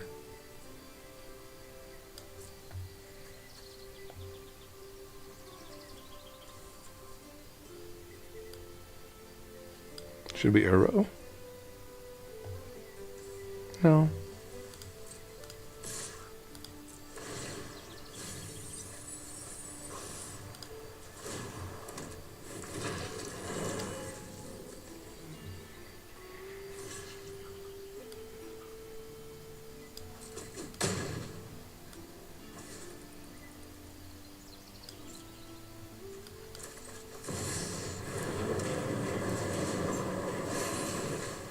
Mm-hmm.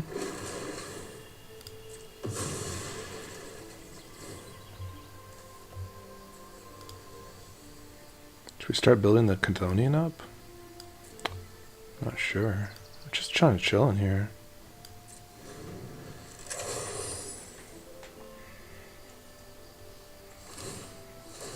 I have no lands in there. They're popping.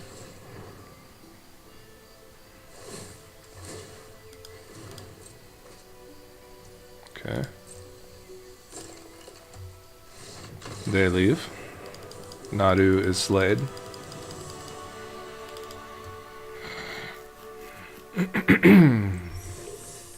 Yeah, we'll definitely start this video up at the Serac for sure.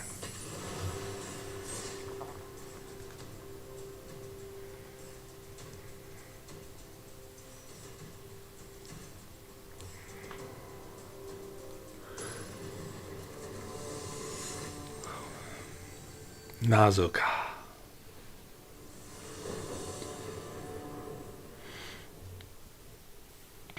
It's been looking pretty good.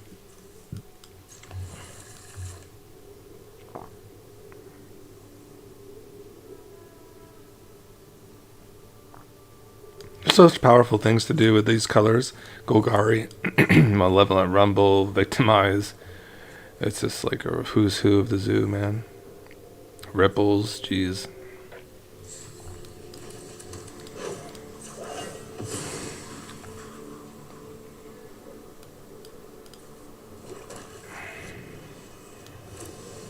The fact that we don't have to play the fetch lands too and like are still just firing is so nice. Probably do 2 more games after this. It's been going pretty well. I swear I changed my avatars to be a little more cool, but that's fine. I need an island, I think. None of this is very good. I'd so rather this be a creature, huh? No, a nice big creature. Mm-hmm.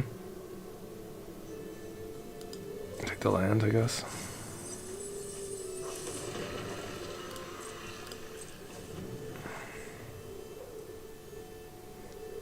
Still set up the ripples, I guess.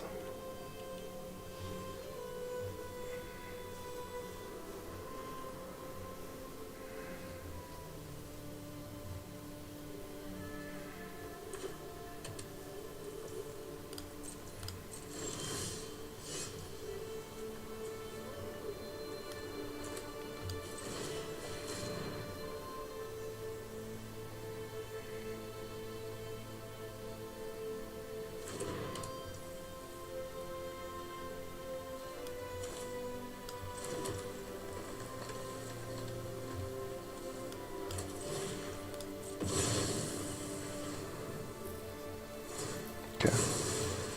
They want to interact, that's fine. They don't.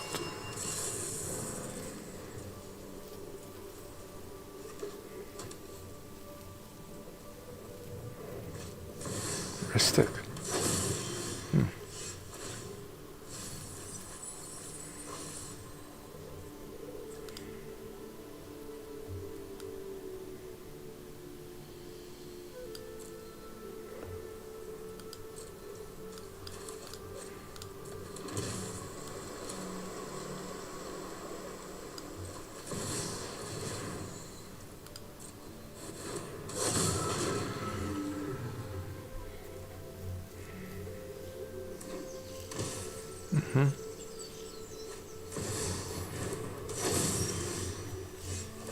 I'll pay the 2.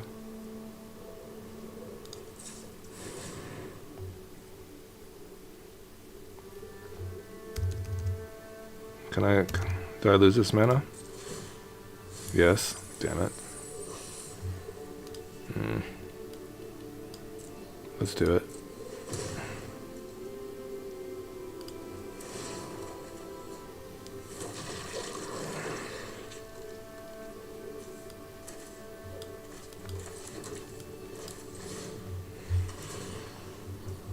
Draw. You may.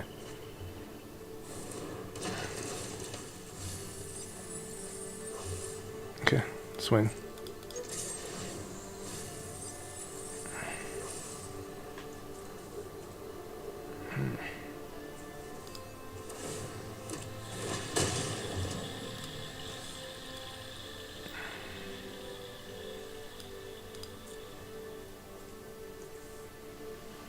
I think we should just chill a little bit. But I could also just reanimate these. I guess we'll just chill. Play this.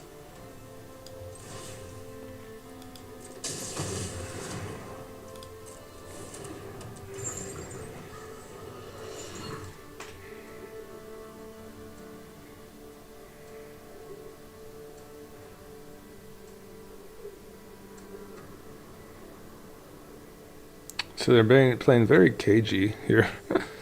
Very stapley EDH stuff. We haven't shown a Wrath yet. And I did lose 2 mana from my last little foray here.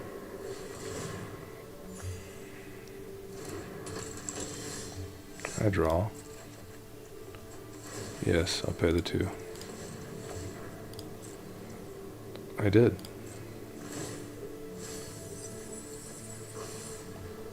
Do we pay the 1?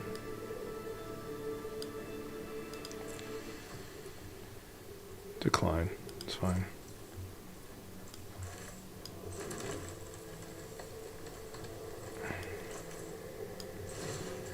Let's bring back maybe this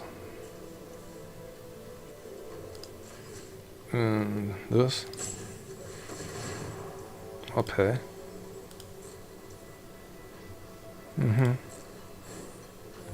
This one.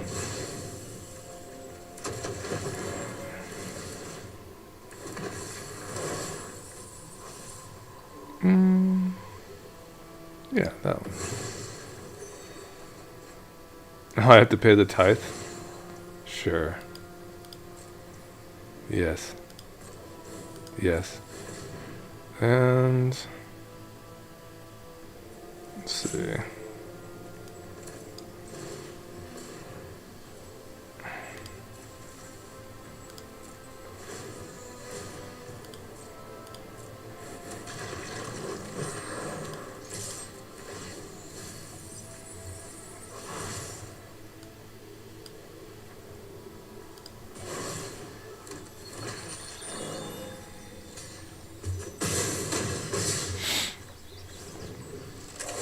Just a super go wide board. Nothing to see here. The Karoo Goalkeeper is super cool. All of this is really good.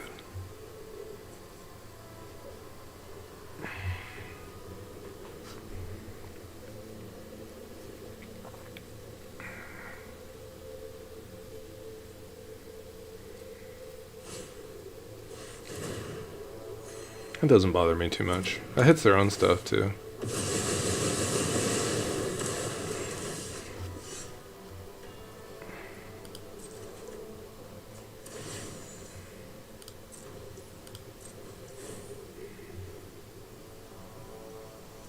I think they're pretty much dead here.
we have a Jawari available. Absolutely goated.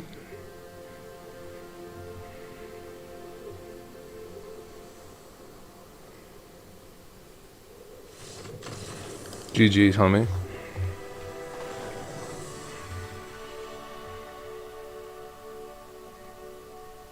Maybe it does belong in that corner, huh? Because we kind of block the cards on the stack.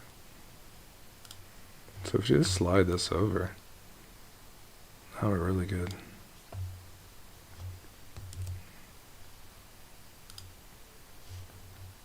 Let's see how that looks.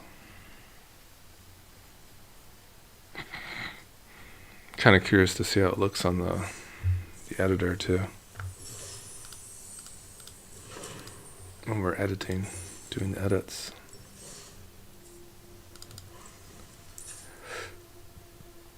Let's see.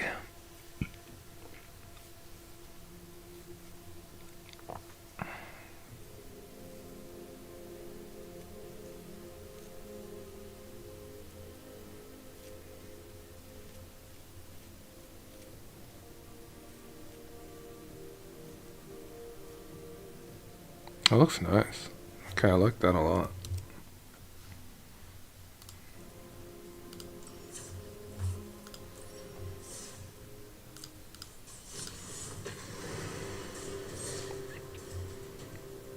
You know what? I wanted to get rid of the Nissa. Hold on. So sorry. I want like a better creature.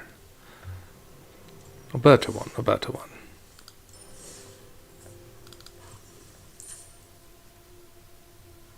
Where is she? She's cool, but I need like a creature to reanimate. Something that's going to be kind of stronger.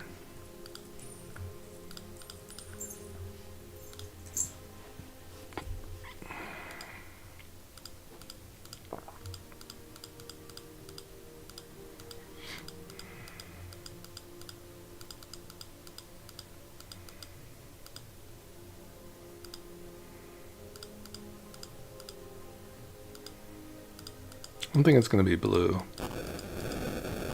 Probably black. I think that's pretty sick, bro. Shadows.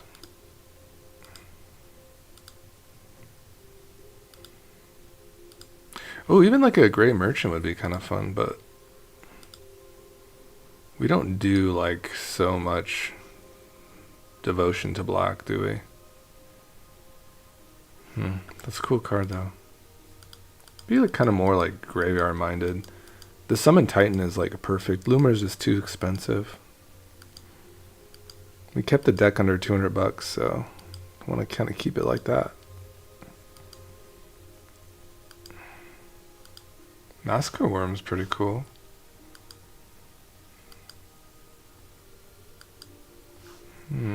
Primal Odin, huh?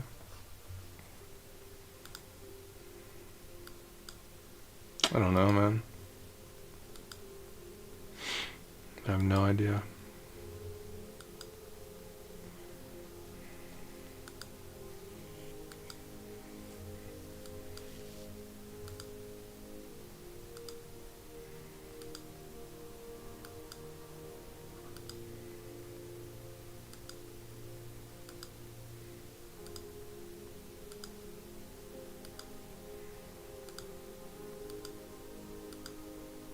I think Summon Titan is severely underrated.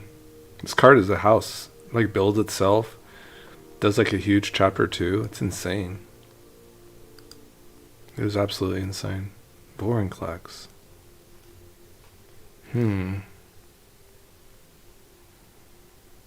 Boring Klex. Mill 10 cards. I mean, that's kind of the thing, isn't it? It's not bad.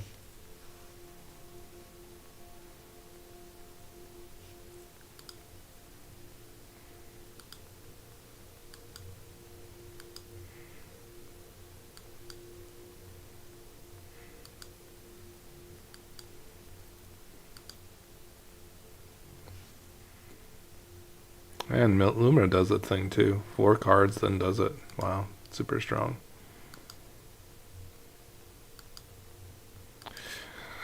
I have no idea, guys.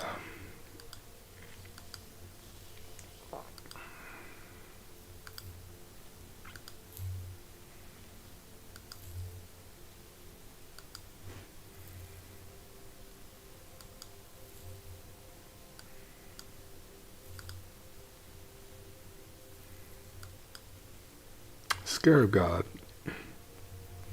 Yeah, that one's really good. It's really good for us. Cool. Thank you, Lord.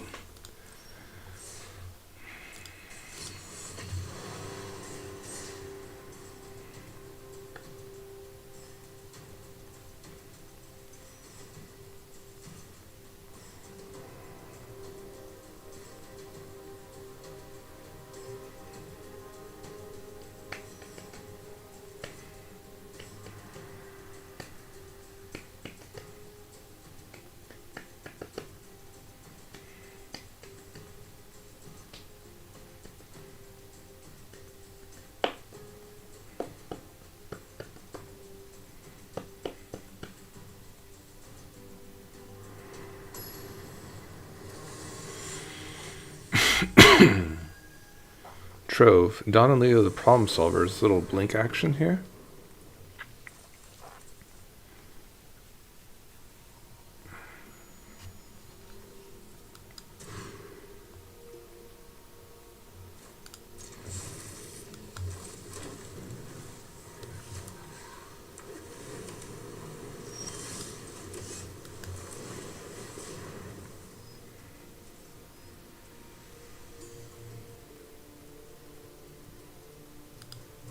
Get the land back.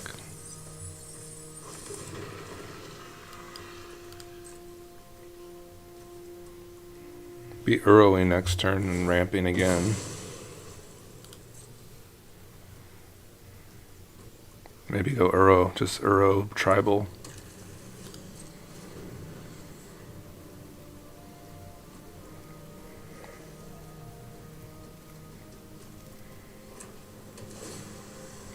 Man, these lands, the tap lands are so brutal.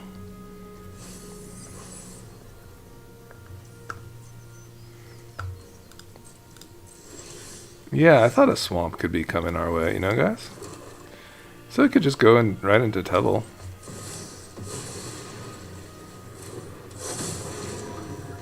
Swords it, huh? Path it, swords it. Bouncy. Swords. Pretty good. That's really good. Uro is lined up next turn.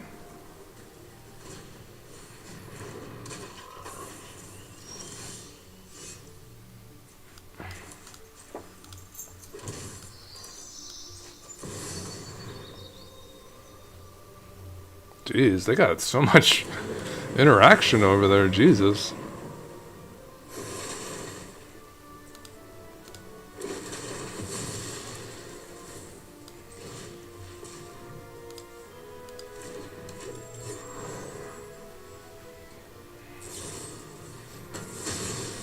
Alright. Juicing up my graveyard, homie.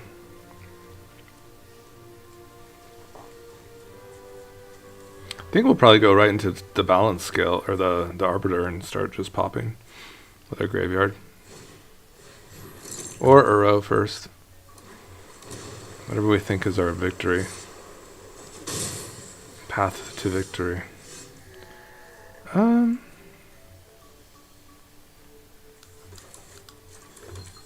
Let's get out the arbiter. Attempt to.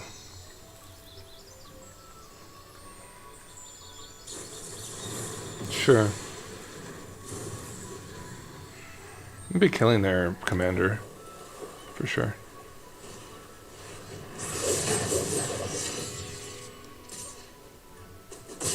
Then they're going to bounce both of these here, I think.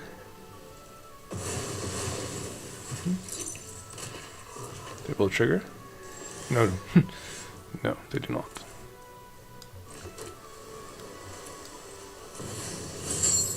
How many cards do I have to do? 5?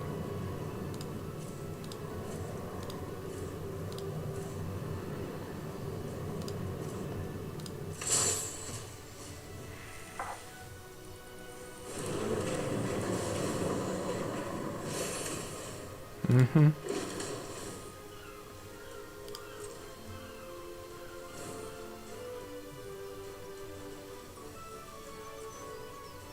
I'm going to be a little patient here and do it during their turn.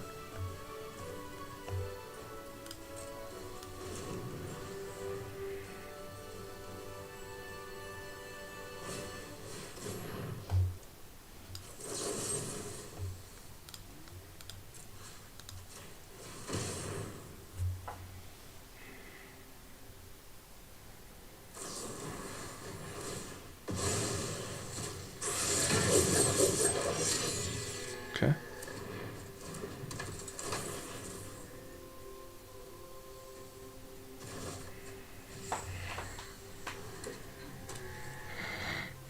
That's a lot of gas. I'm going to start, they have their engine going now.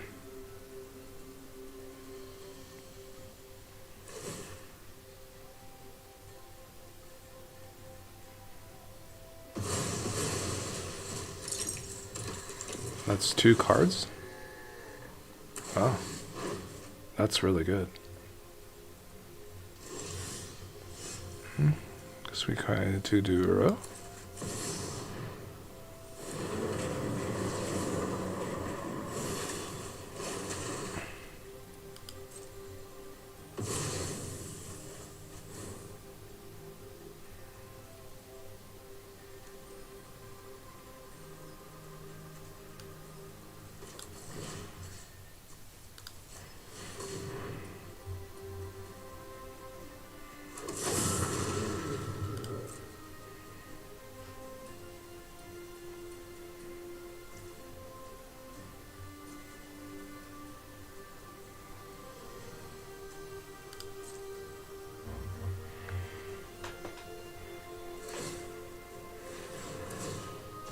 Whew, so much gas.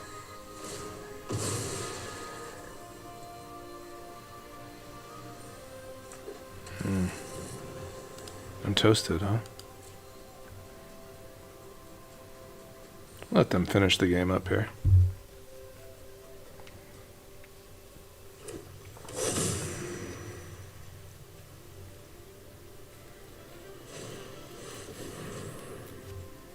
Mm-hmm.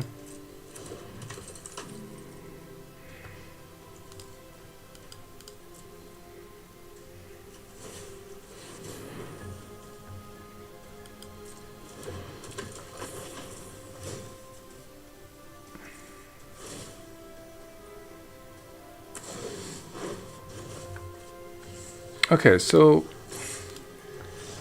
I do also think the Wool Strider was kind of there for like more aristocrat stuff too, but we kind of shifted the deck. We're definitely weak to like I would say like enchantments and artifacts, it seems.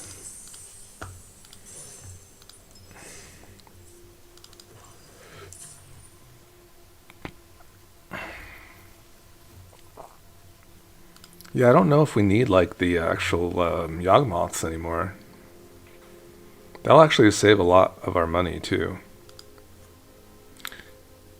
I think we will keep the Rankle.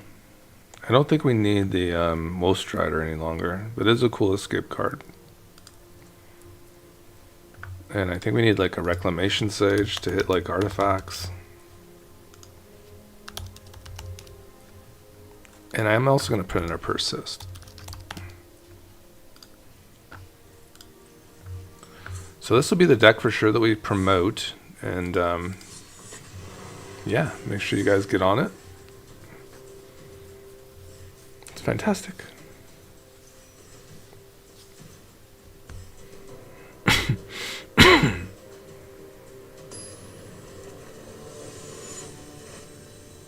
Augusto Leo.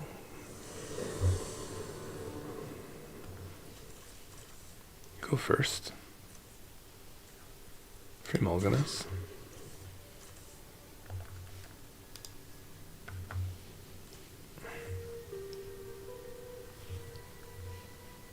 Crawling Infestation.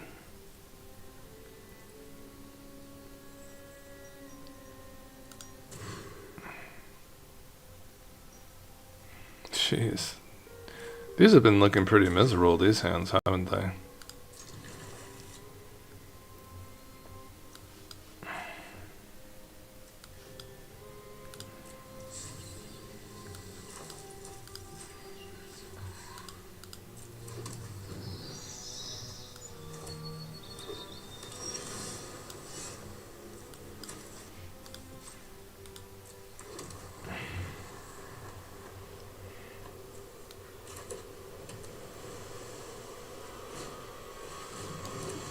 What is this? Alchemy. What kind of horse poopo is that? Give me swamp. Give me swamp. Give me swamp. Crawling infestation? Kind of hot stuff. Let's go. Let's go. Let's try it out.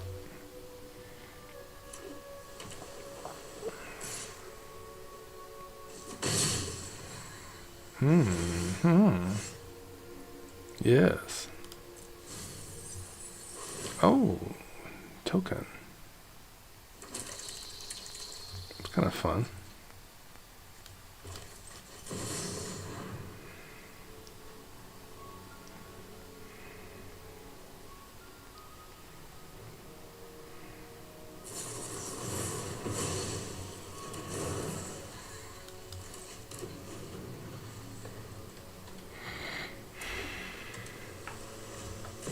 Dasa.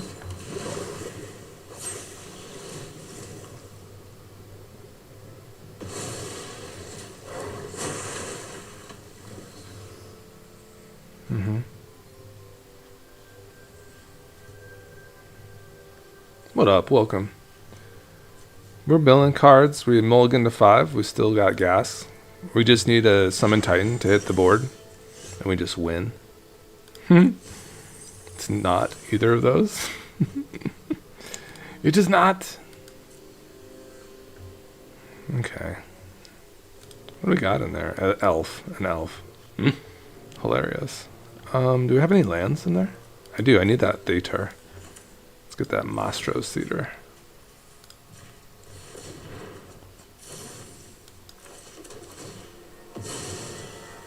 Mount Swamp. Thank you.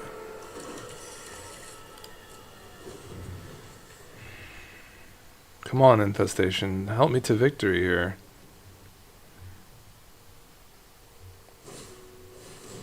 Dude, what is this alchemy garbage here? Why do they smash me versus this? I literally have no fetch lands in my deck at all that are worth more than $20.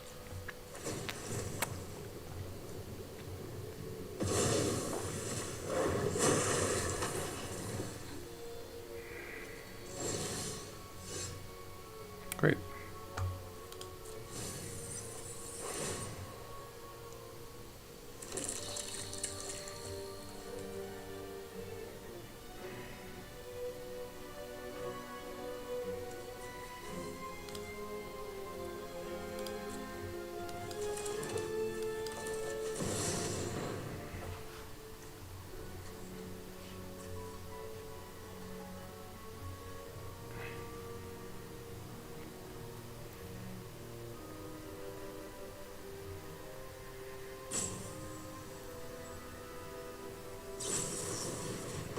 What?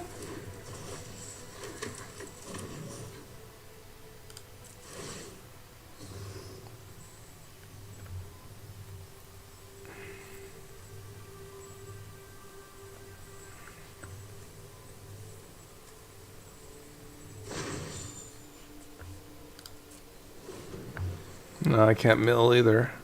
Darn.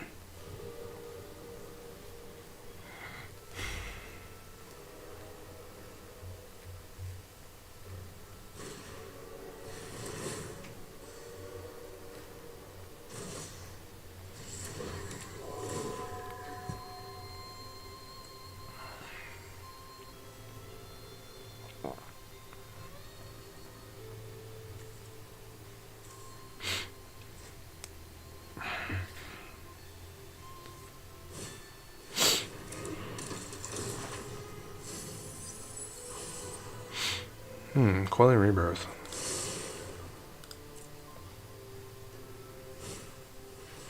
They let the, they just say the shield's down. Shields are down, guys.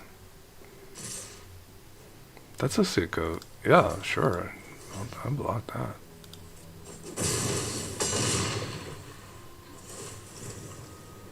Guess it's this thing? This?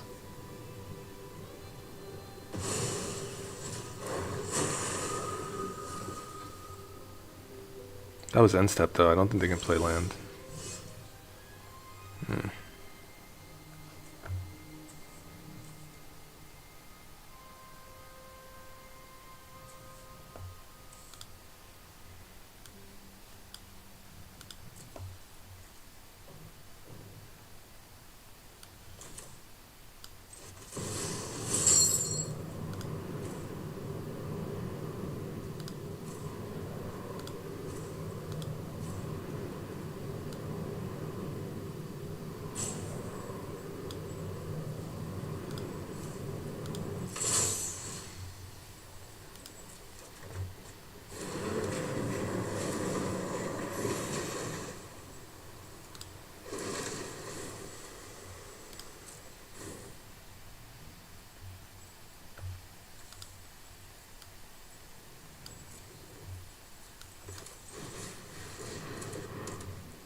So have a definitely a mana advantage somehow, which is kind of crazy, considering they've just been outvaluing me, like with like Sublime Epiphanies and such.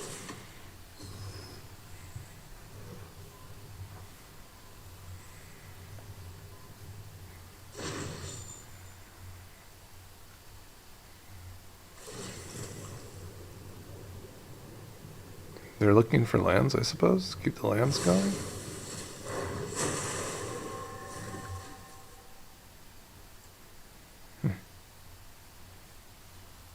Discard draw.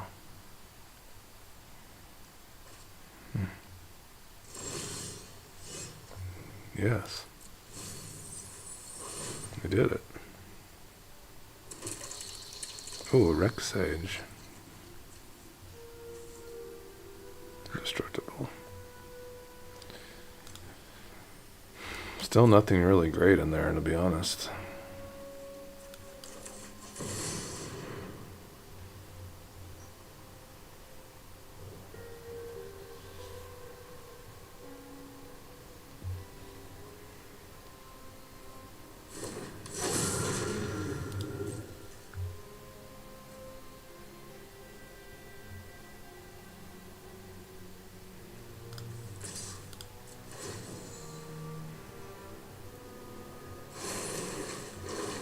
Pretty good.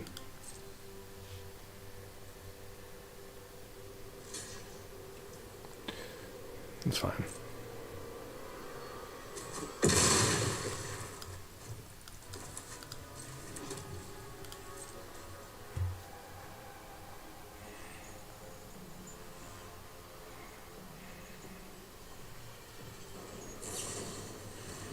Unsummon.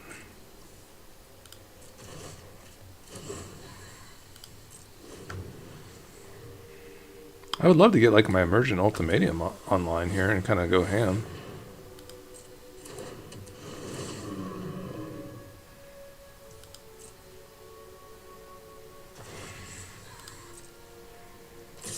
This is fine. No blocks.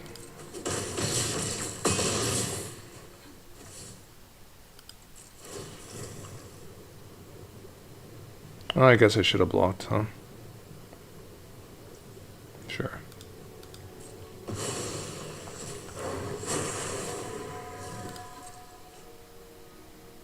Anything good, please? I have so many creatures in this deck that have high impact.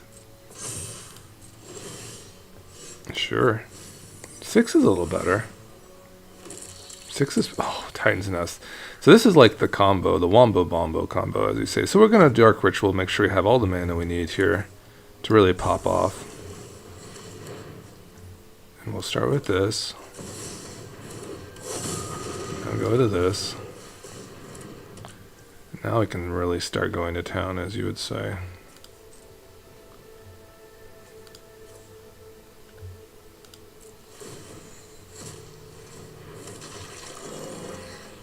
Anything like anything really cool in there, like for the persist?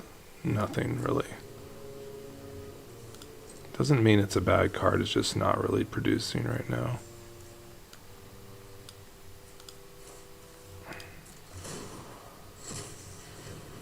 Okay. Adding mana. We can get the ooze back. That's kind of fun. Let's go to the bones first.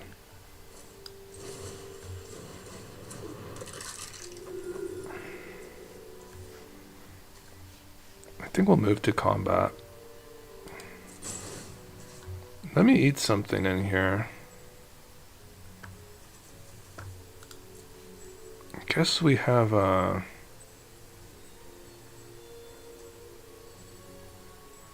maybe a 6 moment here.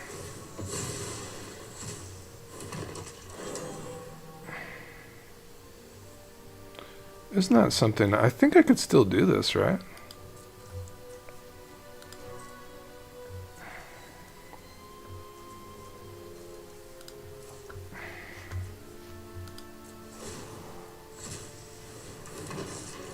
It's not letting me do this. The adapt. Should be able to do it, right? Yeah.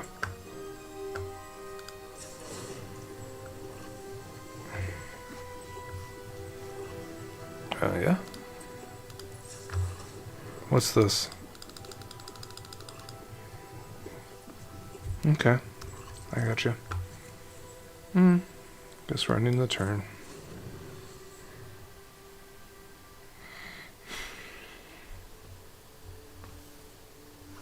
I could just make an army of zombies here.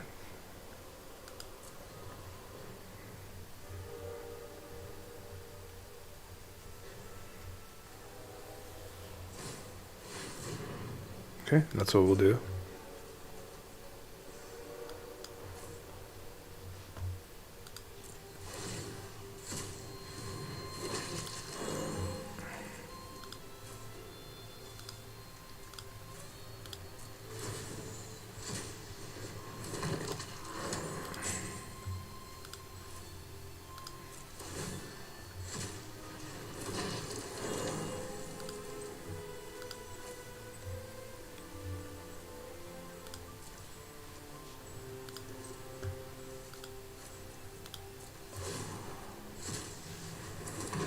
Yeah, just get them all.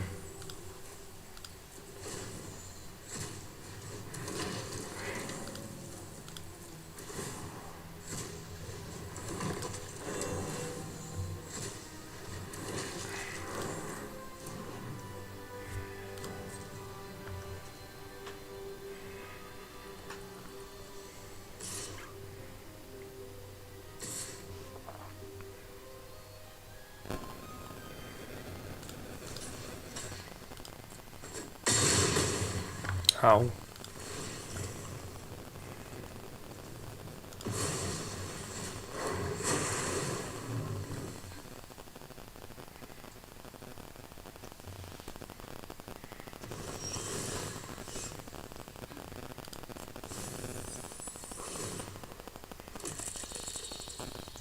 Does this help me? I guess.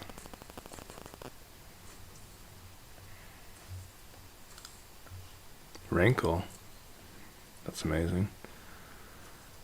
Target player mills 3 cards. They may turn land. Destroy target non-creature, non-land permanent with mana value 2 or less. Target opponent loses 2 life. Okay.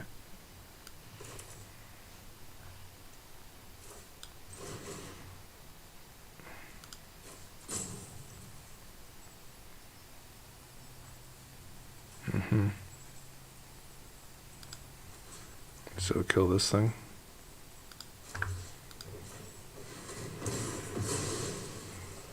And then we move to combat. And we pick up a rankle.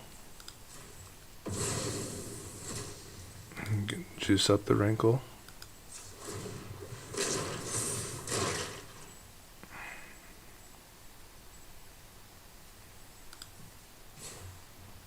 And we swing.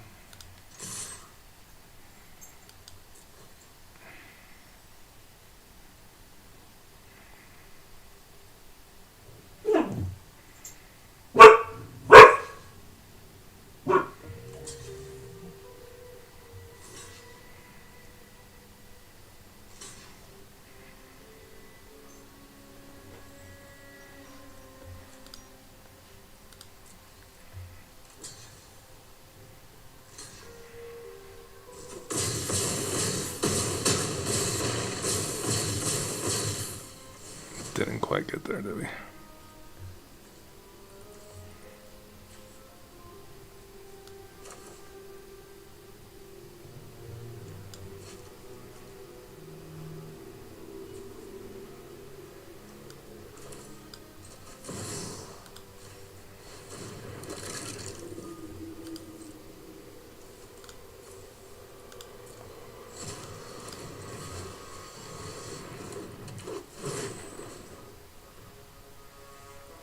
It has to hit something? That's hilarious.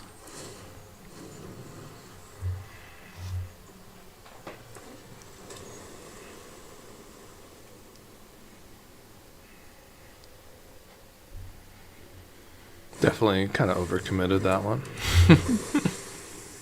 What does that get, though? An unsummoned?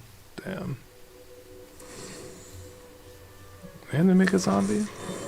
Dang. Mold of 5 is kind of rough, huh? Yeah, it was rough.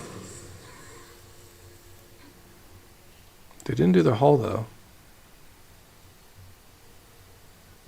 So... Flyers are in. Lucky sack there.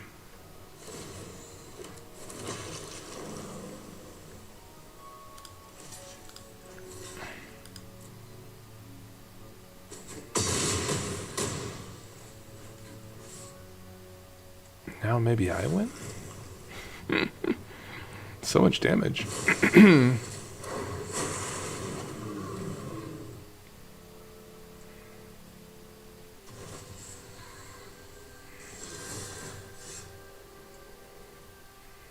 Oh yeah. Crater Hoof! Give me it! Crater Hoof, you didn't let me down!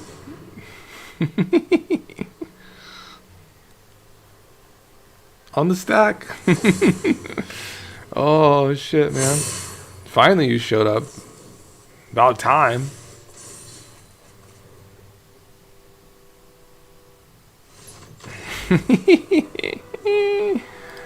Oh, Thassa, I'm so sorry. I'm so sorry, Alchemy. We gotcha. We gotcha on that one. I'm glad I'm revisiting this one because it's different than before. I still don't know if Rankle is the stuff, the juice. I don't know if it is. I don't know. I need like more nasty creatures that are good with persist, just to keep the cost down. I think I like it. I do see Deadly Dispute kind of for the zombies. It's not bad. Honestly, though, it probably should just be another mana dork, like a bop or something. Bop is expensive, though. But we got bops. Bops are pretty plentiful in the bank, so maybe we'll just slide in a bop there. Serapharin is extremely scary. Let me tell you guys. Let's go Teval.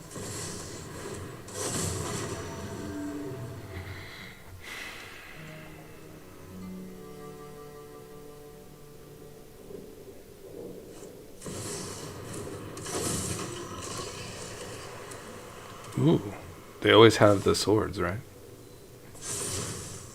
Scary stuff, scary stuff. I love that. Start with that.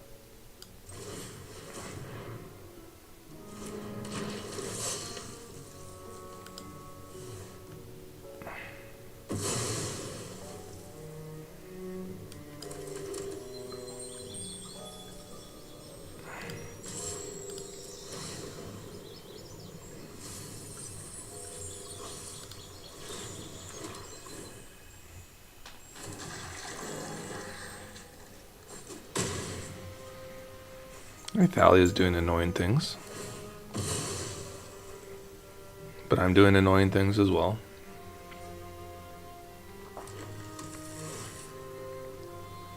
So what's the follow-up? Landfall, Abzan Landfall. They play like their Crater hosts. They play like their usual suspects in here, for sure. Breach the Multiverses. All the really big high-end stuff, right? Finale. Okay, for a 3-mana spell. Something to interact with Teval. Adeline. Interesting. Okay, so they can just sacrifice that in response. It's nice. No blocks. Okay, so what we want to do probably here is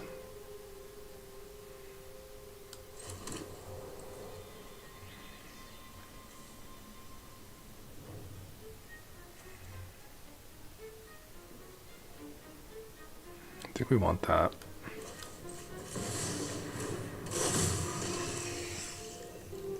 I think we want to Deadly Dispute that.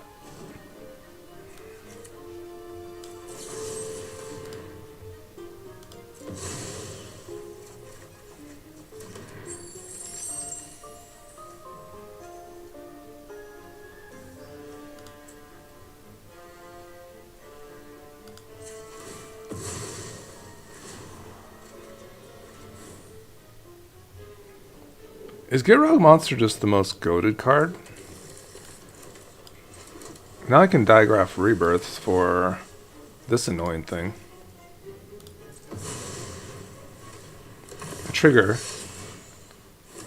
Sacrifice. And this is the engine.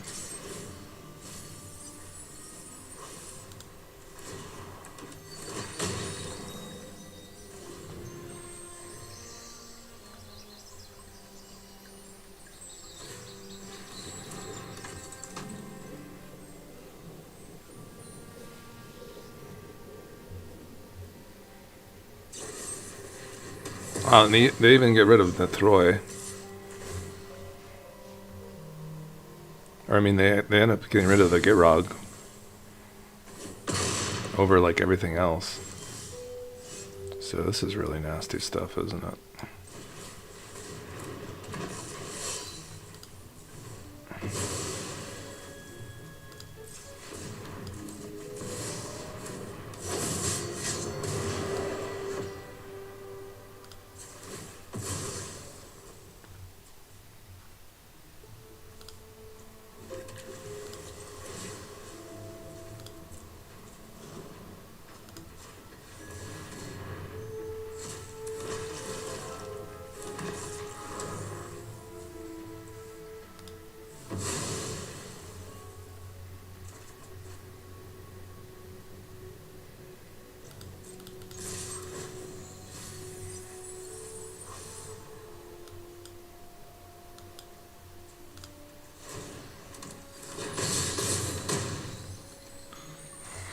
All right, this was quite the game, guys. I have to say.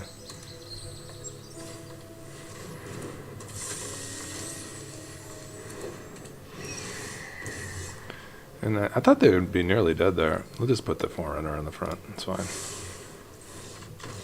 GG. Yeah, that was kind of the thing. Kind of the thing, wasn't it? And yeah, I think I'll just put in the bop right now.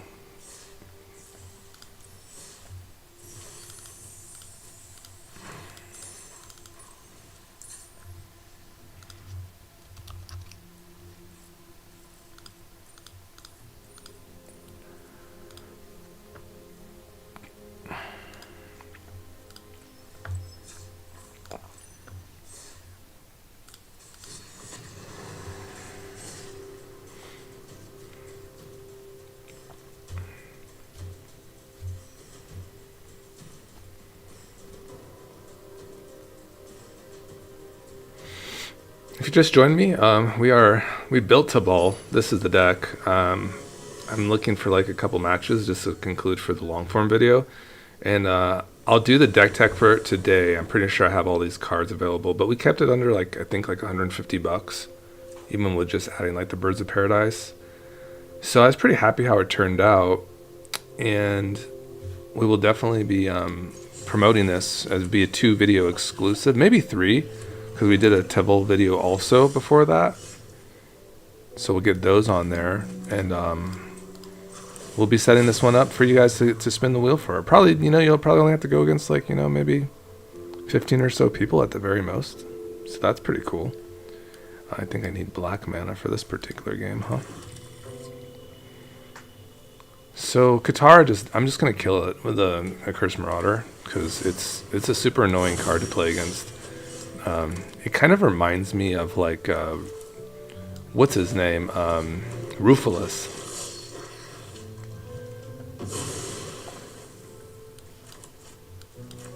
But they ain't gonna get it. I'm telling you, that it's not coming down here.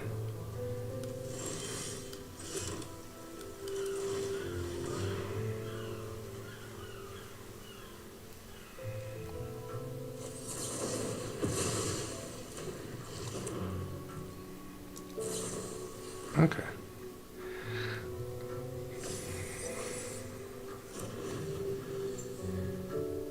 I would not play their commander. Yeah. But we can get a little value here.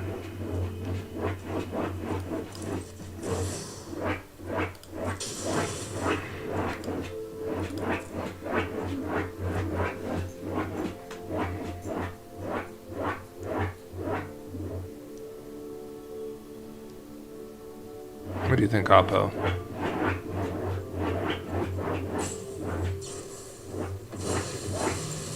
Really? But you do have any lands in there? No, you don't. Huh. Oh, there you go. Demo field, sure.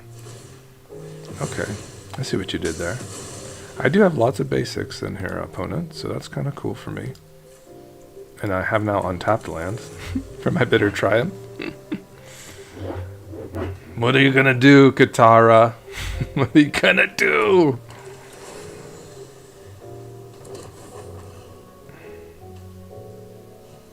Nothing, of course.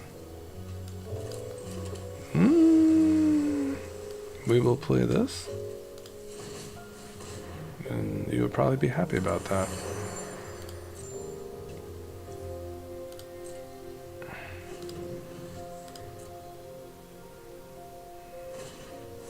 Sure.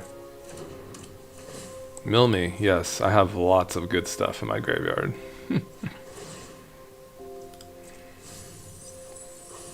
Please, please, mill me.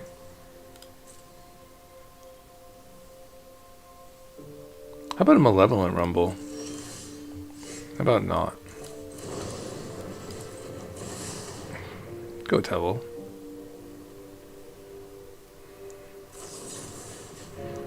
Sure. Yep.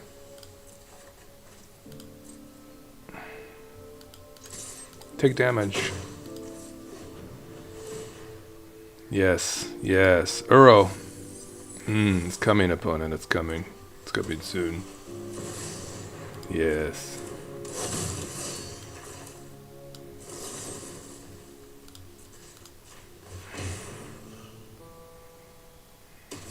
Dead. Ren. How cool.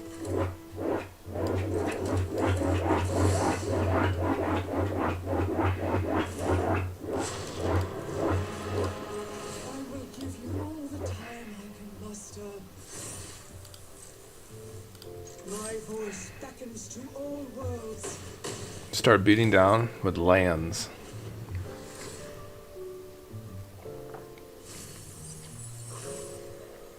I think I'm very anemic to milling creatures that are non-legendaries.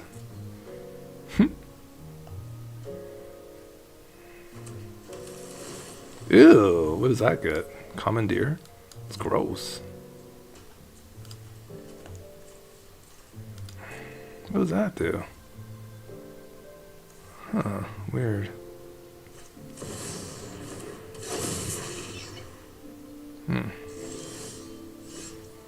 Create a hoof.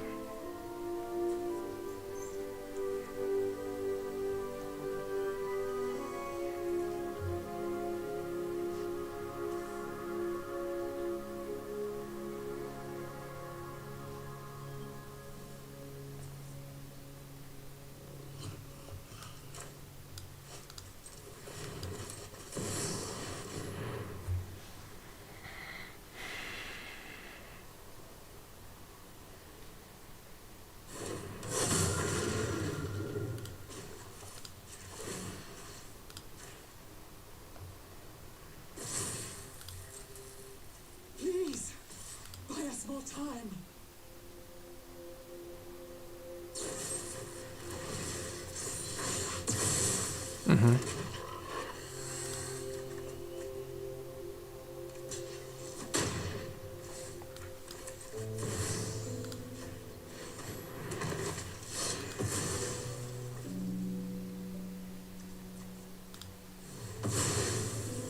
It kind of sucked. The persist kind of sucked on that.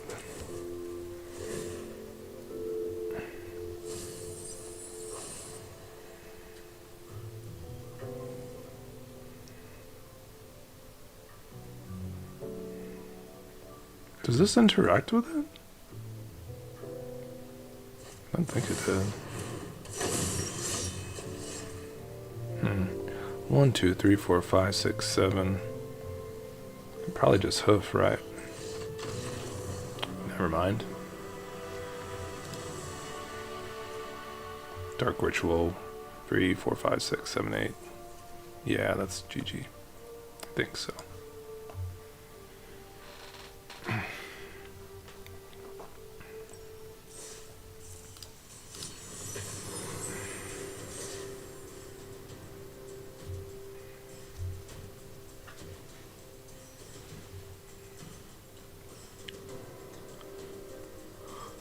I don't like persist at all. I think it's awful. I'm going to put an animate dead in there for the deck giveaway.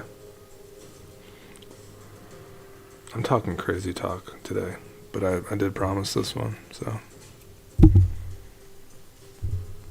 I can be crazy.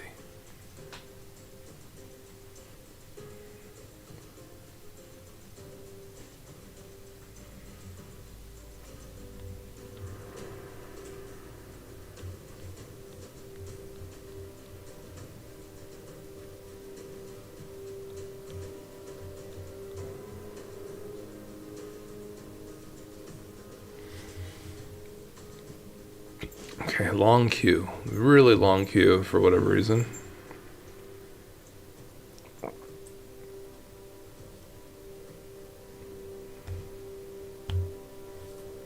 Draw.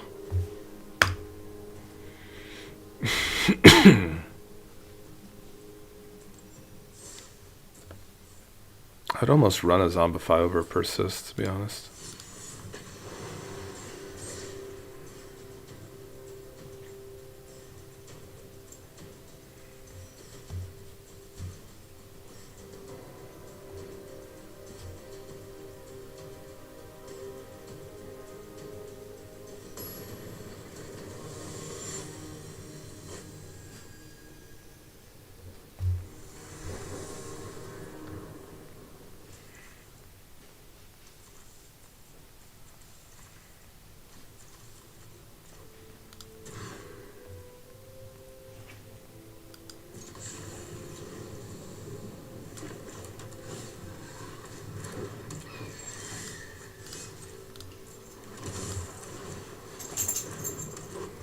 Okay, we are ramp Zords, both of us.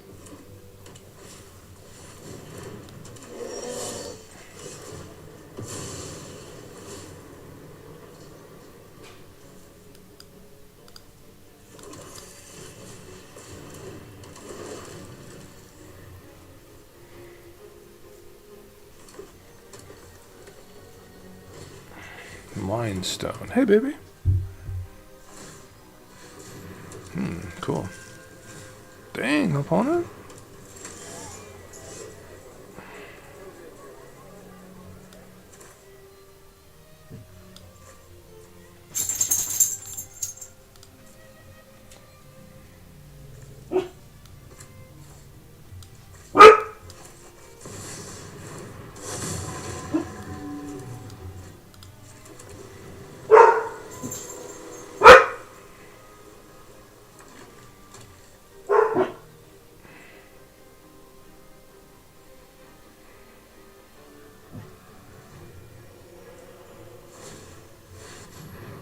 What does that get? What? An Emrakul? That's bullshit. How lucky are you, bro?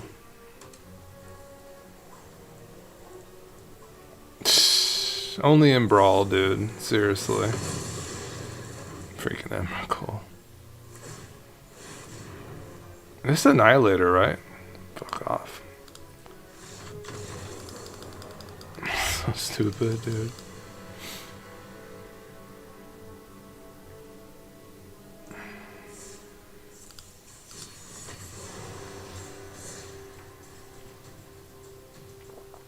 That counts as a cast. That's crazy.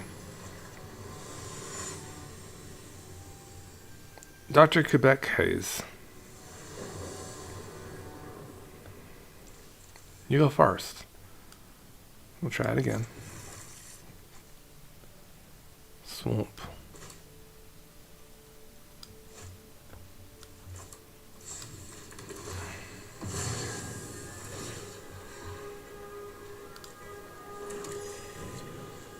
Man, that's really good.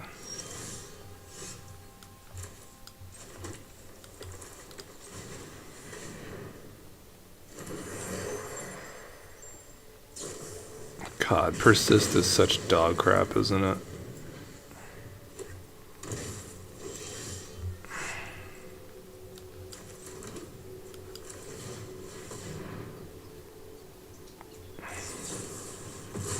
Okay, opponent. I see what you're doing.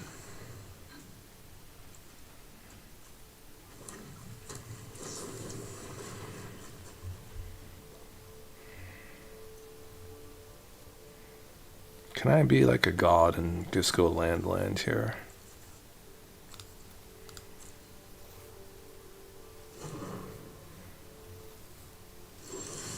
Yes.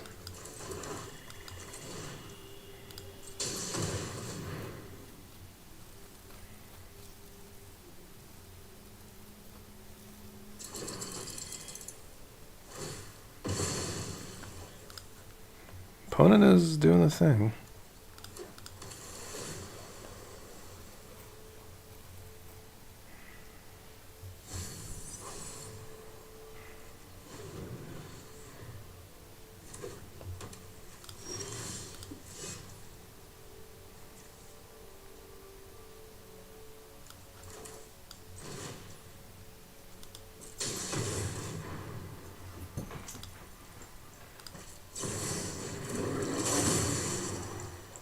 Okay.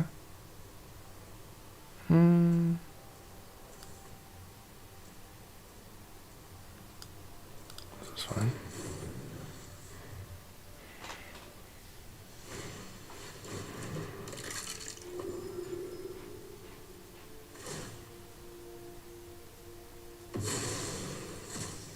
Okay.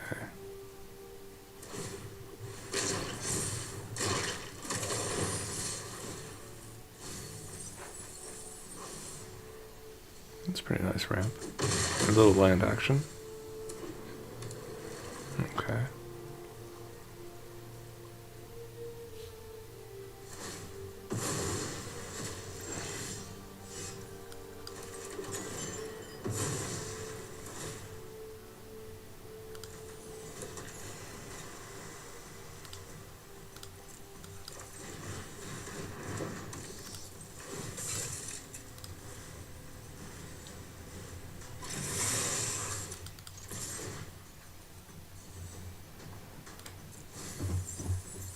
Never lucky.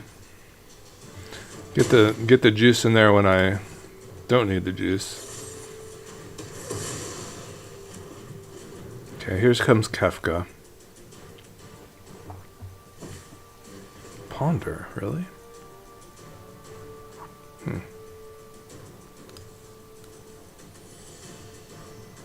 I don't know about the bats either. Still kind of feeling ourselves with this deck, aren't we?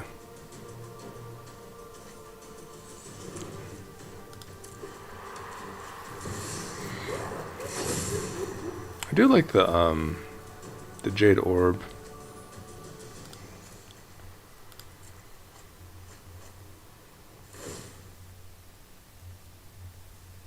We're taking some serious damage here.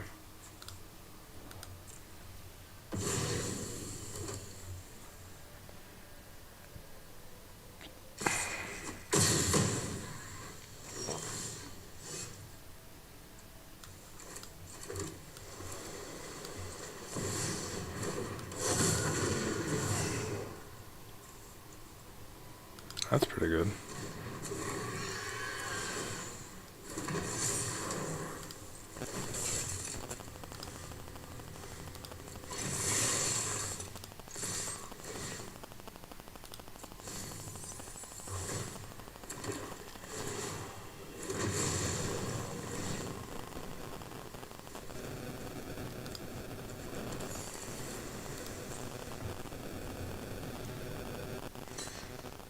Hmm.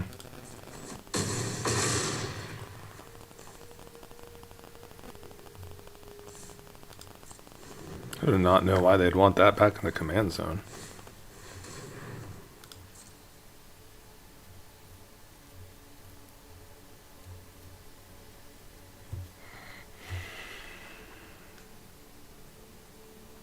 Well, the persist will do the job here, but we'll definitely get the animate dead in there for sure. So that's better.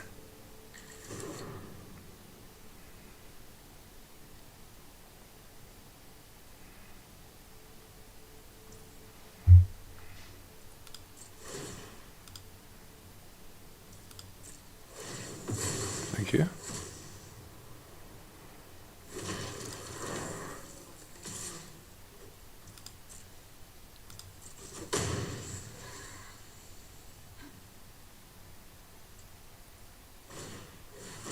It's pretty good.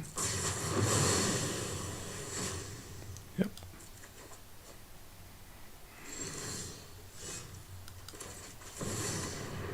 Wash away?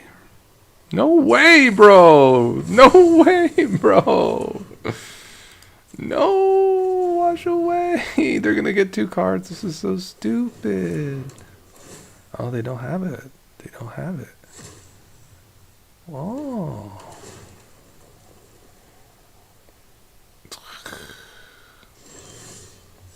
The Great Hoofenstein.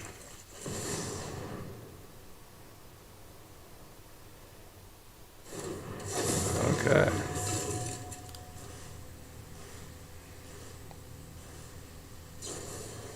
You dirty dog.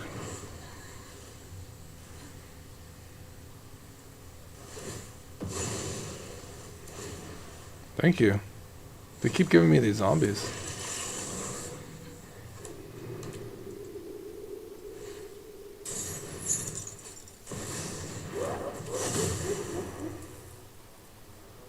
One, two, three, four, five. I can't even cast this anyways.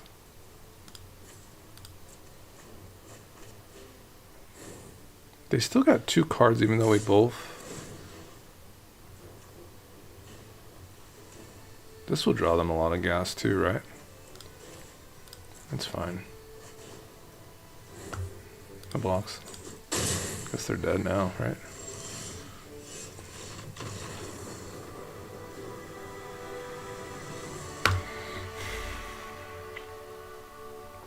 I don't know about the Mirkwood bats. I don't know.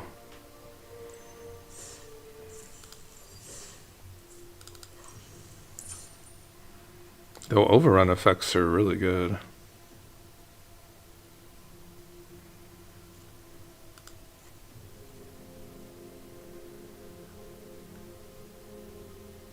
I wonder if I'm missing like a cool flashback card or something.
Love that.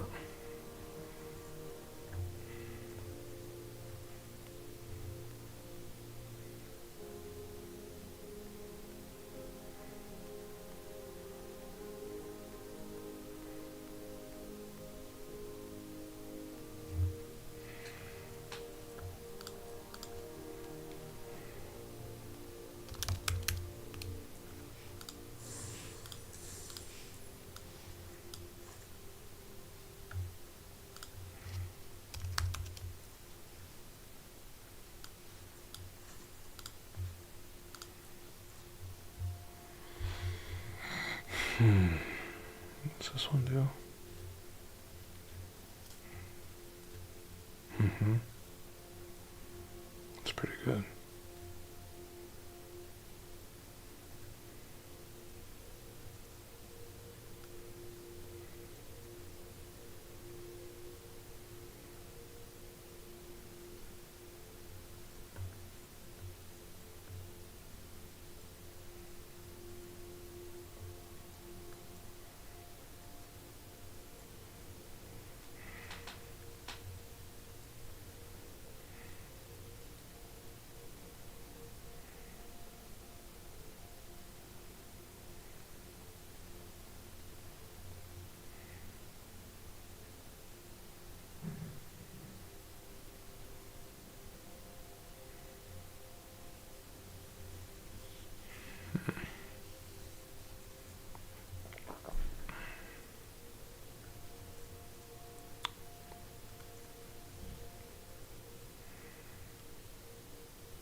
Maybe not the pony bell.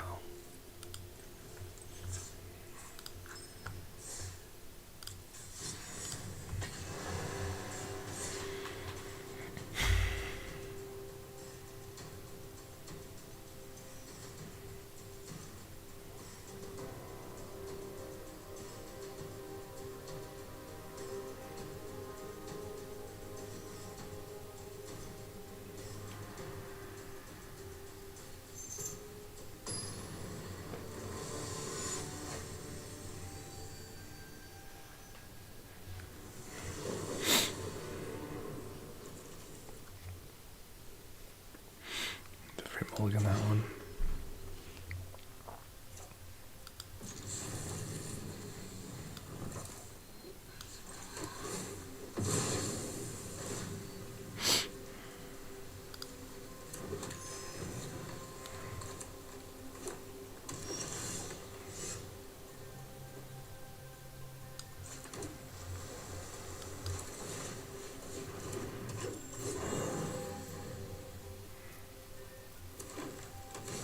Mm-hmm.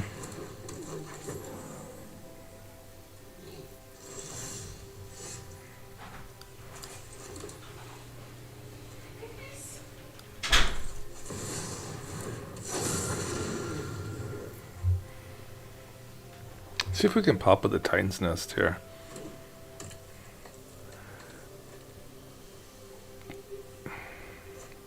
I need to land. That's so busted, man. Maybe they'll just coggle me now. Huh? Okay, they're just cultivating. And then they're gonna have 4 mana left. It's doing this stuff. We will endure all trespassers. 4 mana? No. Okay.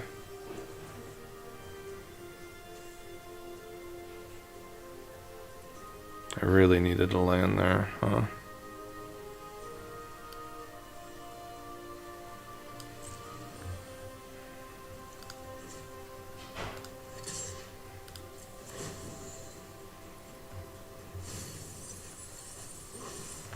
Oh, why didn't I kill their stupid thing? God, I'm such a goofball sometimes.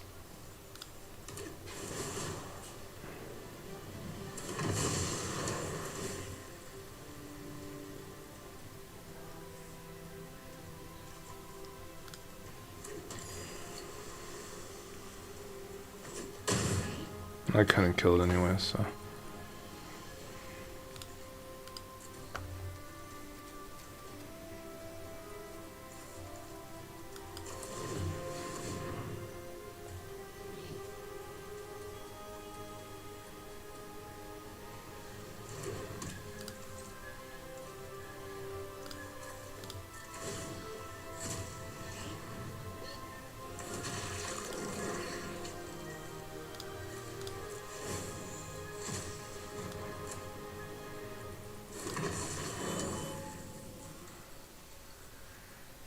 Why can't I use this mana? One or more colors? That's super annoying. I still like the Titan's Nest, but now they have 10 mana.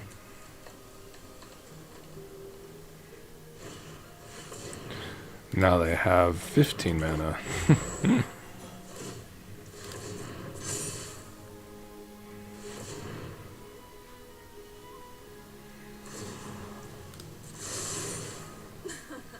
Our magic bears fruit.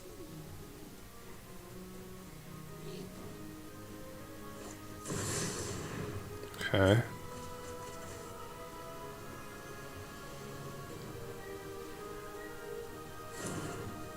No creatures. Insane.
The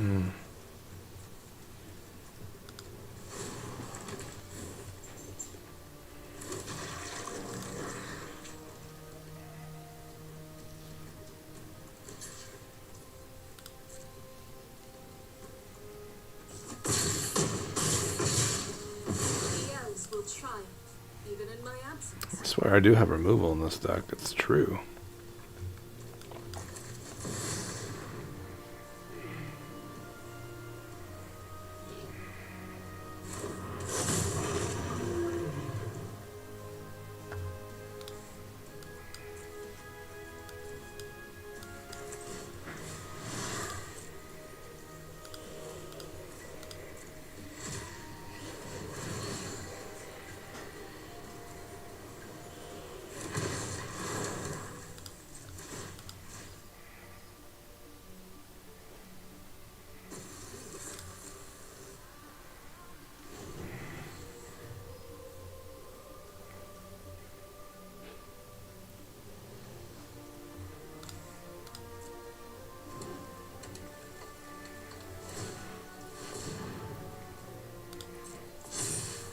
Dang, bro.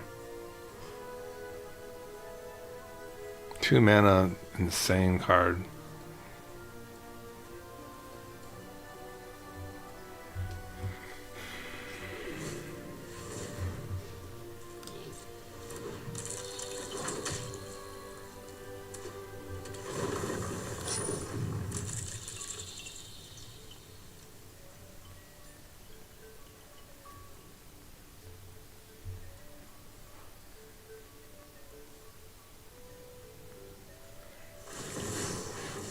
Okay.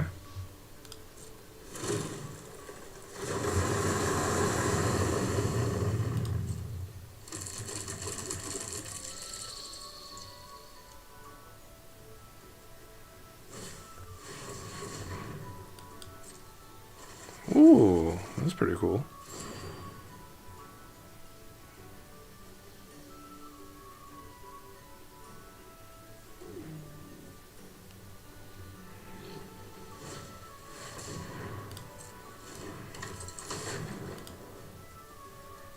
Oh, now they get the last march. That's really nice.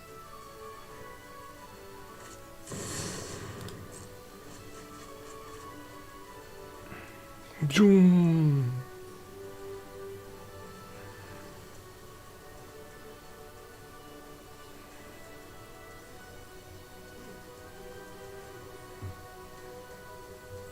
I don't know why they would want to give a layup to Rufalos, though. That seems like kind of a funny one for me. It's just far too many triggers.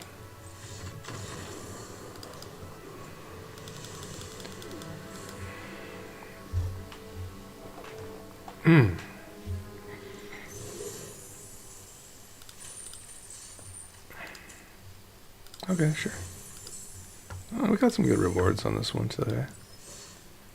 Good for the overall stuff. Yeah, I think maybe a Toxic D would do some pretty good for us. Just overall competitiveness. And I'd probably do that over like a single target removal spell.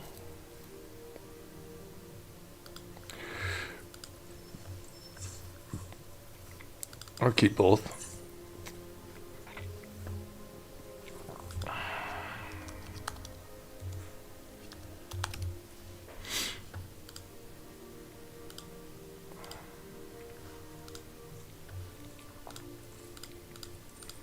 Any cards that were kind of underwhelming? Probably like this this Undergrowth Recon.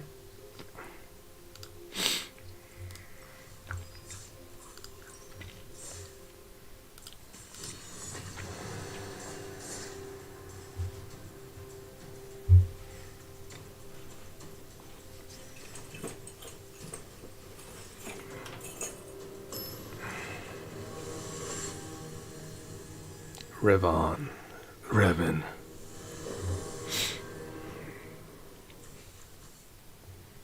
Go first.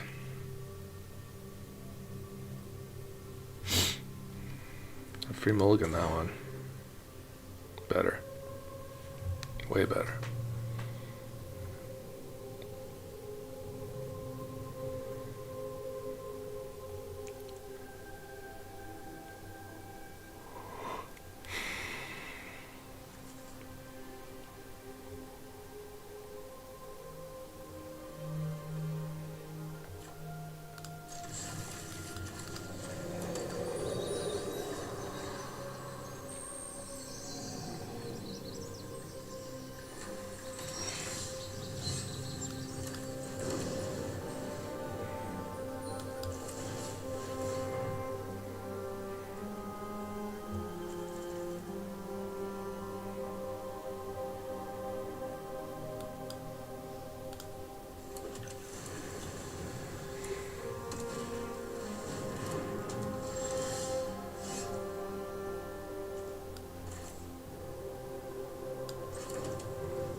Luck sack.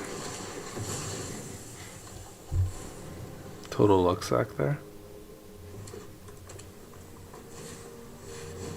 Okay.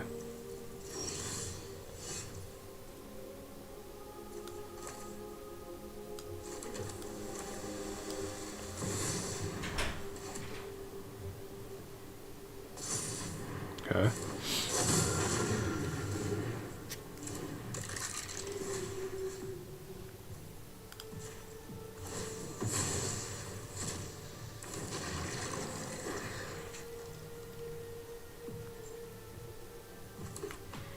I don't think they can one-shot me here, but they're going for it.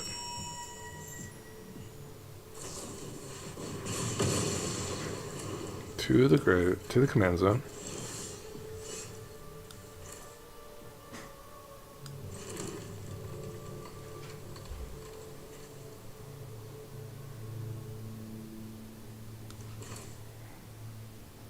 That can nearly get me there with Uro. Let's go back to this.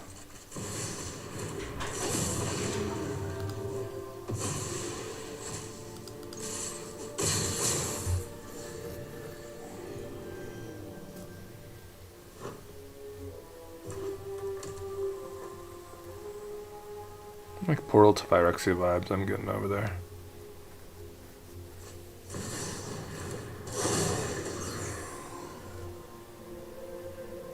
what's the follow-up?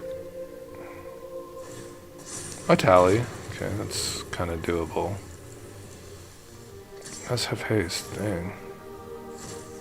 What do they get? Nice.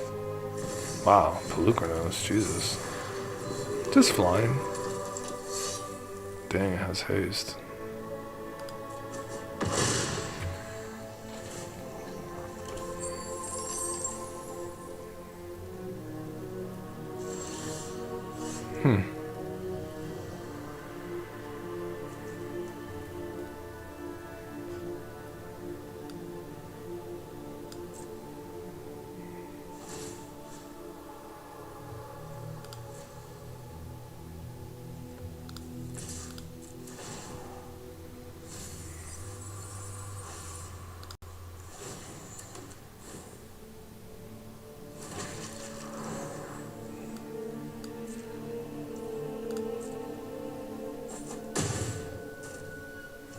We just have to reset here, huh?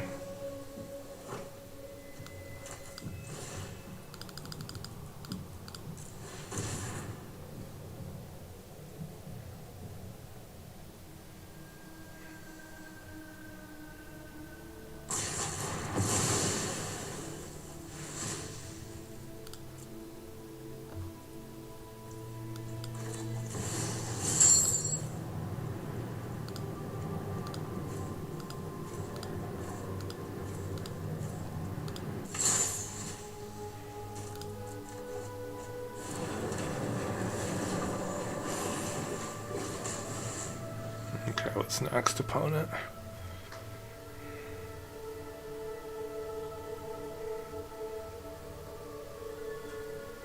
What does this thing even do? That seems crazy.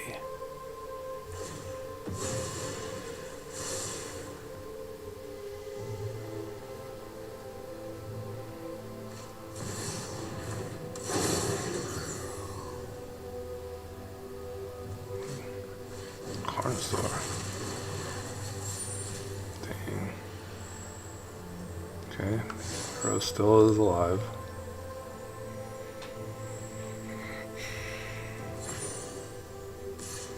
No blocks.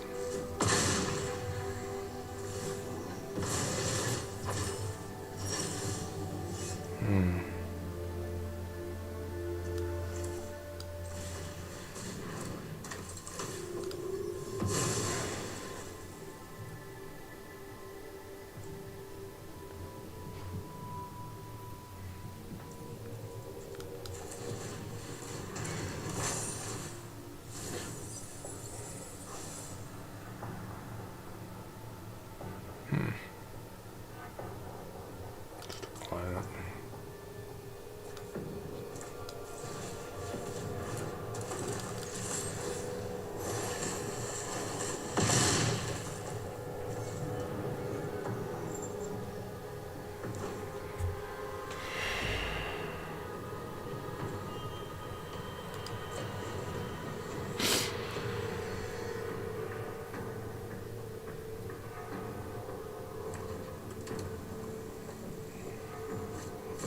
Dang, it just keeps coming back, man. And now it's just warp is 3. God dang. That is haste. Lord have mercy, man. And it has warp. Jesus.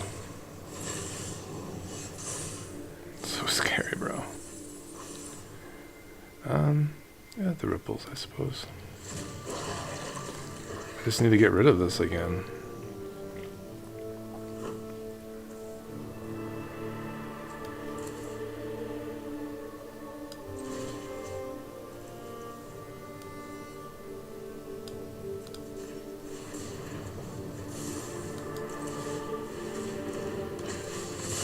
They hated it. They hated it so much. I wouldn't blame them. It's just like never-ending removal. Alright, kind of a fun live today, for sure. Let's open this one.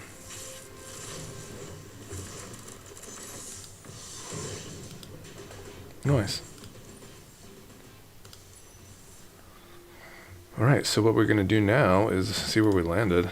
And I think it's like probably about $150, $170 deck still.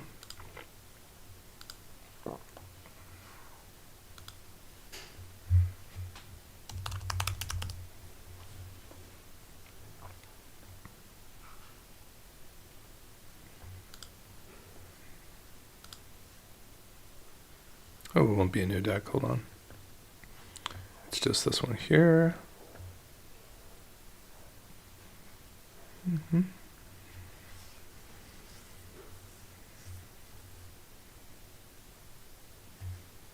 Going to be going back to the Stone Age here soon. Let's bulk out of this.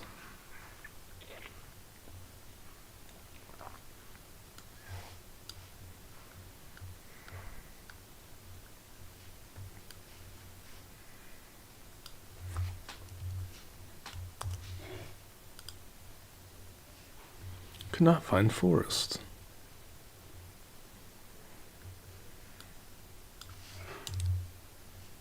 Could not find island. Could not find flesh bag marauder. Man, those sacrifice effects were golden today. Could not find swamp. Beautiful, guys. 220, it says. It's kind of hard to believe because I trimmed it up so much. Oh, there's 2 Tevals. I was very impressed with Ren today. Super good. Yeah, this is $10. Wow. Okay, that's a little bit of a reduction. And let's go to update as cheapest.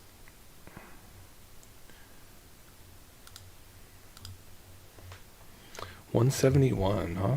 So that was it. Karoo Goalkeeper. Never got like kind of producing with that. I think it's alright. It was kind of better when we were going to do the Markwood bats. I don't think we're doing that anymore. You know?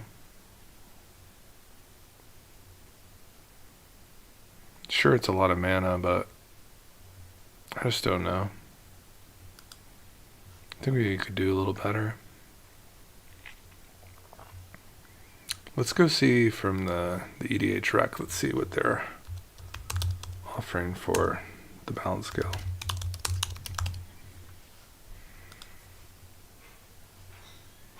Ninja Teen? That's kind of weird. Gravecrawler. Teval's Judgment. That's $8.99. Dang, guys, that's part of the promotion, you know, for the Commander deck. So I'll just switch it over to Commander and just put it in Teval's Judgment. And that'll be it done. It'll be GG's.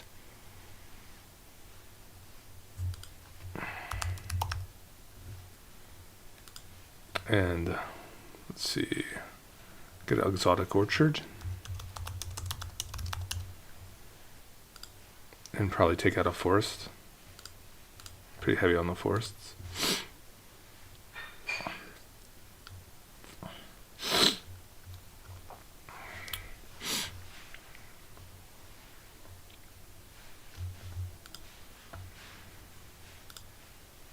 Well, thanks for spending time with me today, guys. As always, look out for the live paper deck tech of this, and we'll edit this video up into like the highlights. I think it was pretty good. Some pretty good matches, and I think I will actually put an anime dead as long as it's like not like $10 over persist. It's 11. It's $8, but I guess we'll just go really big. We're going real big for you guys. Going real big. Get rid of the persist. 185.73. That's a good deck promotion, I'll say for sure. And to be eligible, you're just going to be commenting on the next paper deck tech video I do of this and the edited version of this. So keep an eye out for that. And that's it, guys. So I appreciate you for joining me today. Oh, this is Jade Orb. Okay. Let's put in the regular one. Jade orb. You know what? We'll just add a soul ring because that's a little bit faster. We'll be fast. Keep in the lightning greaves still. Cool. 187.